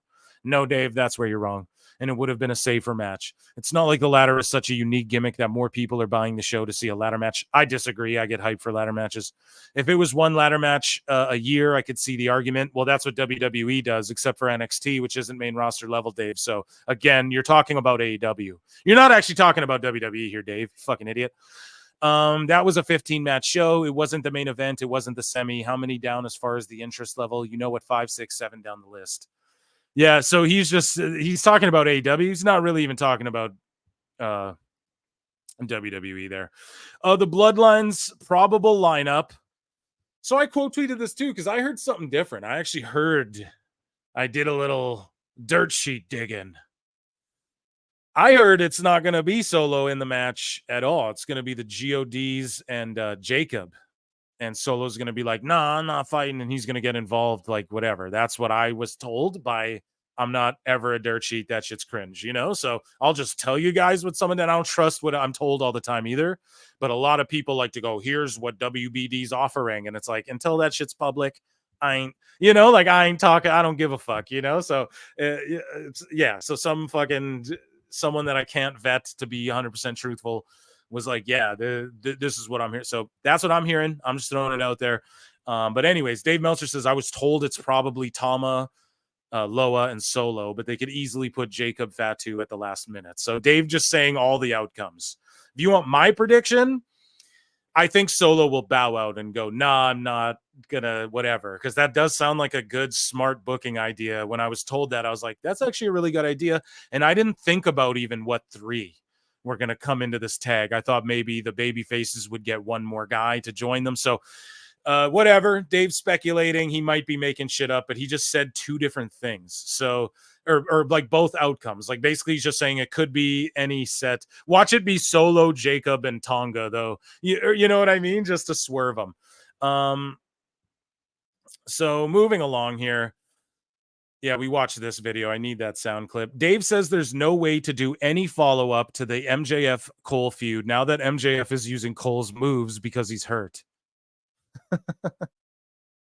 So because MJF's using his moves, and Shut Up Meltzer said, what, we DM now, but he don't want to come on the show because he just doesn't want attention on him.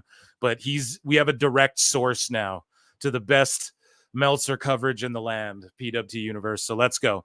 The legend, Meltzer said, what? Anyways, though, Meltzer just talking bullshit here. Now that MJF's doing his moves, they can't feud, or I don't know. I don't know if Adam Cole's ever coming back to wrestling. It's a shame. And he hit the Panama Sunrise, hit the Brainbuster, got the pin, and it was... Yeah, he's using Adam Cole moves. Good basic opener, yeah. Yeah, so I think there's a story there. Well, when Cole's back, I mean, you know, I asked the question last night with Tony for a reason. Like, what's your philosophy when someone gets hurt? I mean, is it just starting up again when they came back? And he said, well, you know, every situation is different. Every situation is different. But I think that it doesn't make any sense for Cole to come back and not continue this thing with MJF. They shot the big angle, and Yeah. there's been no follow up because he's been hurt. Well, he can't wrestle, so how can you follow up? You have to wait. Well, Dave, you say that, but you know what? CM Punk can't wrestle either. Boom. Well, how can he wrestle? Well, it's just all about the wrestling there. Oh, it's just wrestling. All we do is wrestle. Like, come on, man. Insane. And they've been doing that CM Punk Drew McIntyre feud for months now. Yeah, but that's an exception. Yeah, but that's an exception. No, Dave, it's not. It's wrestling, bro. The fuck, man. Dave, it's not an exception, Dave. You can do. Dakota Kai was hurt forever as part of Damage Control. She wasn't fucking clear. And then when she wasn't in the ring doing bumps. And then as soon as there's ways to, and she was an integral part of that whole thing, kicking Bayley out of the fucking group. And as soon as she was healthy, then she fully physically turned on her. So there's another recent example. Like, Dave is fucked, man. He's fucked. I mean, you could do. It's an exception, but you can do it. Is my point. You can. It's not like Cole can't walk. Like, he's walking now. Okay, but the reason that you're doing it is because Punk keeps screwing him. You don't want, like, Adam Cole isn't going to cost MJF the match with Hechicero. Why? He was the devil who spent a year stalking MJF and then revealed himself, and then why wouldn't he? You know what I mean? That would be the. Well, he's not going to, but I mean, there are things that you can do to keep the thing alive while you're waiting for him to return. Or you could just have a surprise return and have. Oh yeah, another surprise return, Dave. That's what AEW needs. Another good old surprise return. Jesus Christ. Nowhere. Rather than drag it out, and then by the time you get there, by the time you get to the match, you're already tired of it. The thing that's different with Punk and McIntyre, number one, is it's essentially because Punk keeps screwing him. That's the thing. But Cole can't keep screwing Max, because they don't want to beat Max over and over again. Certainly not with Hechicero. What? Why don't they want to beat MJF over? They don't need to beat him over and over again. Tell the fucking story. Look at Drew. Drew lose. He gets his comeuppance. He swerve. He cost this guy. Dave he lacks creativity. He lacks innovation. He just knows what he's seen and what he likes. With the Young Bucks and Okada. Yeah, and Brian's just like, my word, you are old and out of touch. So we got a couple more here. Dave Meltzer update. Brian Alvarez goes in depth about how bad the story is that Dave praised last night. So Dave was kissing the ass. I have the tweet here. Shout out at Julian Weeks. Storm pinned Shirakawa. Excellent match. All three kissed when it was over. All story people looking like fools right now. Dave, first off, calm down. What? But secondly, the match was solid. Yeah, they all kissed and that's the story, Dave. Like, how is that? That's not really a story. We just all like the HLA. Yeah, the HLA. Just don't check my text or my plane logs, my flight logs. I'm sorry, guys. So Dave saying this shit, and then up here, Julian posts here's Alvarez just fucking cooking that, I guess. So it's just good to see them fighting and hear them thinking oppositely. And then they do a three-way kiss. And of course, the play's wild because the three of them kissed. But as far as the story of all of this, I know, but this has not been my favorite story. I mean, on Wednesday, they did an angle where Mina tried to hit Tony with a champagne bottle. Tony moved and Mina killed Mariah May. What is the follow-up to that? Exactly. There was no follow-up whatsoever. Mariah just came out, had a match, won, came out later, didn't seem to have any problem with what had happened. Tony seemed to have completely forgiven Mina for trying to kill her with a champagne bottle and hitting her protege instead. It was I don't even know. I have no idea why they even did that angle. And then the payoff here was they're all on the same page. So, the fans cheered, so, whatever. Everyone's got their exactly. opinion. Oh, justified. This is awesome, chant. And then Dave, of course, excellent match. All story people. No, Dave, it's not that there's no story. It's that the story fucking sucks balls, dude. That's what it is. When we say no story, we mean nothing of substance, Dave. What you lack, why your shit sucks. Jeepers. Cheek kissing isn't a story. Dave Meltzer is gross. He's just a little kid in a onesie. Dave Meltzer thinks that Swerve Strickland versus Ospreay from Forbidden Door is within the top 4 best matches of the year so far. Oh, yeah, it was one of the best matches of the year. I thought right in the top 3-ish, top 4. Do you agree? Do we agree, chat? I think I know the answer to that. So, Will Ospreay, he comments on the record low ratings. This gets, I guess we'll put this in this segment as well. And he said that one did suck to see when it came out because for me, that was a home run Dynamite. Well, you guys all have a bad opinion on what the fuck are home run Dynamites is what I think I'm coming to the conclusion of. Will Ospreay says it was an excellent show. There weren't any down points in it for me. It just sucks that it was such a low rating, but it's motivating for me. I'm sure it's motivating to others. I'm not someone who ignores that type of shit. I see it. I take note of it. I put it in the checkbook. So hopefully he made a note of all of Dave's cope about that because, yeah, Bruv's going to have to figure out what to do. There ain't nobody drawing ratings over there right now, and people are predicting, like I said, 700K for this one because the wild card, people might be into maybe Dijak, maybe Ricochet. So, yeah, we have, here we go. We got Dave Meltzer, dying. So this is the last one we'll talk about tonight here, guys. At Meltzer said what the legend says. Dynamite Dave is still dying on the hill of the Machiavellian story of the 3-way kiss at Forbidden Door. Yet when his own co-host questioned him on how nonsensical it was and the complete lack of follow-up from the champagne bottle angle, he had zero defense. So now here's them actually arguing about it. And here we go. He's assembled. There is clips. one big problem with this. Yes. There was absolutely, positively zero follow-up to that entire champagne bottle gimmick that they did on Wednesday. True. She didn't sell it at all. True. She didn't sell it at all. So then there's no story, Dave. It's a nonsensical story. So all you know storytelling people. Fucking idiot. Is Mariah angry? Yes, Shouldn't Tony be angry that Mina tried to hit her with a bottle? And she missed, but she tried. And then she killed Mariah. It was like, they just all lived happily ever after. There was no follow-up whatsoever to that. Mariah didn't have a thing on her head. Nothing. Nothing. No, it was like it never happened. So it was like it never happened. She didn't sell like she was groggy in the match with Saraya. Nothing. Yeah. So who looks foolish now, Dave? You're right. You're right. Yeah. Yeah. We had. So here we go. Dave keeps going though. The story started in November and it isn't close to complete. A 3-way lesbian kiss is brilliant storytelling, Dave. And I'm all down. Like, I ain't hate. Like, dude, I like the pretty girls. There's pretty dudes in wrestling, too, for the ladies to look at, or the dudes, whatever you're into. You know what I mean? But it's just like, Dave, you're dying on this hill of, like, the 3-way kiss is like a cheap pop, bro. That's Vince Russo level HLA. You know, there is one big problem with this.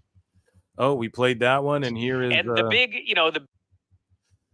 And here's just, more. Let's just listen here. You'll get the context. If you want to talk about one big faux pas on this show, it was the absolute, complete, and total lack of follow-up. So we listen to that clip. That's just an extended version. So here's Meltzer said what, though?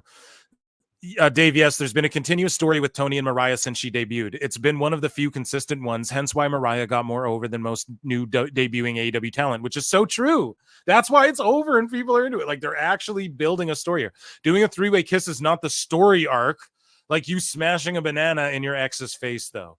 And that's just it. Like, it's the kiss is a beat to the story. That's not, this is a story. I don't know. With a champagne bottle on one. Stormpin Shirakawa. Here we go. Sorry, we read that one. So here's someone tweeting out, no, really, I want to actually hear this. How is this a story? Where is the arcs? Where's the anticipation? Where is literally any real elements of a story? Right? Like, it's not like they even really built up to a 3-way kiss. They just did it, and everyone popped. Say what you want to say about the match. That's your opinion, but etc. Meltzer says they've been doing the story for months, evolved from Tony not giving her the time of day to making her a protege and star. But she didn't do that. How is she a star, bro? Jesus. Then tease a split because of former friendship with Mina. But since you never watched the show, of course you don't know this. But why would you comment? That's why I don't get it. See, just dismissive, just like that goofball in the chat earlier. You're just dumb because you don't think like me. No, bro. Dave, you're not even giving this guy a chance. Listen to his logic. But then when you give Brian a chance and he goes, but she smashed a champagne bottle, you're going, oh yeah, you're actually right. Because this guy's right too, Dave. So you're gonna go apologize to this guy at Lady Burr 0618? You're gonna go apologize to him? Fucking idiot.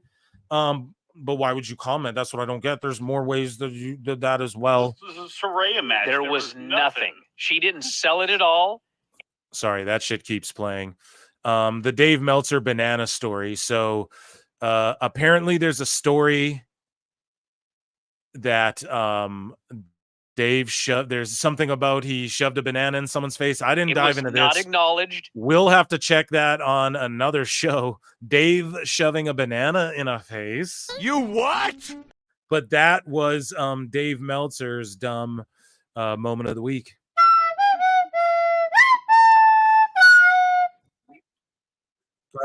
Thank you all who stuck with me through this grind of a show. Another like 3-hour show. We did like 5.5 last time. Chat, you guys are absolutely goated. Round of applause for you all. And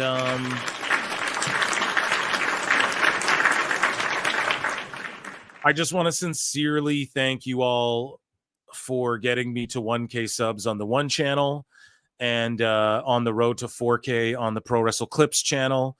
The one channel is at Pro Wrestle Times. That's the other one, youtube.com/at Pro Wrestle Times. Sincerely, it means so much. And the replay, if you're tuning in late to this, it's going to become members only on this channel. And on the other channel, it's going to go live. There's a reason I do that. You already know. But I just can't tell you guys how much I appreciate you at Pro Wrestle Times, at Pro Wrestle Clips. You guys already know what's coming. If you know the show, you know it's coming. To show my appreciation, I will bid you adieu. Kiss, kiss, bang, Kenny Omega style. From one Canuck to another, here's someone with a tremendous sign off here tonight. I love you all. Thanks for tapping in. Oh, yeah, the next live show I think will be on like Sunday. Ant Evans, bunch of wrestlers coming on. It's the best pro wrestling podcast and live show in the world. Good night. I look and see it's not just me. So many others have stood where I stand. We are the young, so raise your hand. They call us problem child. We spent our lives on trial. We walk an endless mile. We are the youth gone wild. We stand and we won't fall. We're one and one for all. The writing's on the wall. We are the youth gone wild. Let me get wild.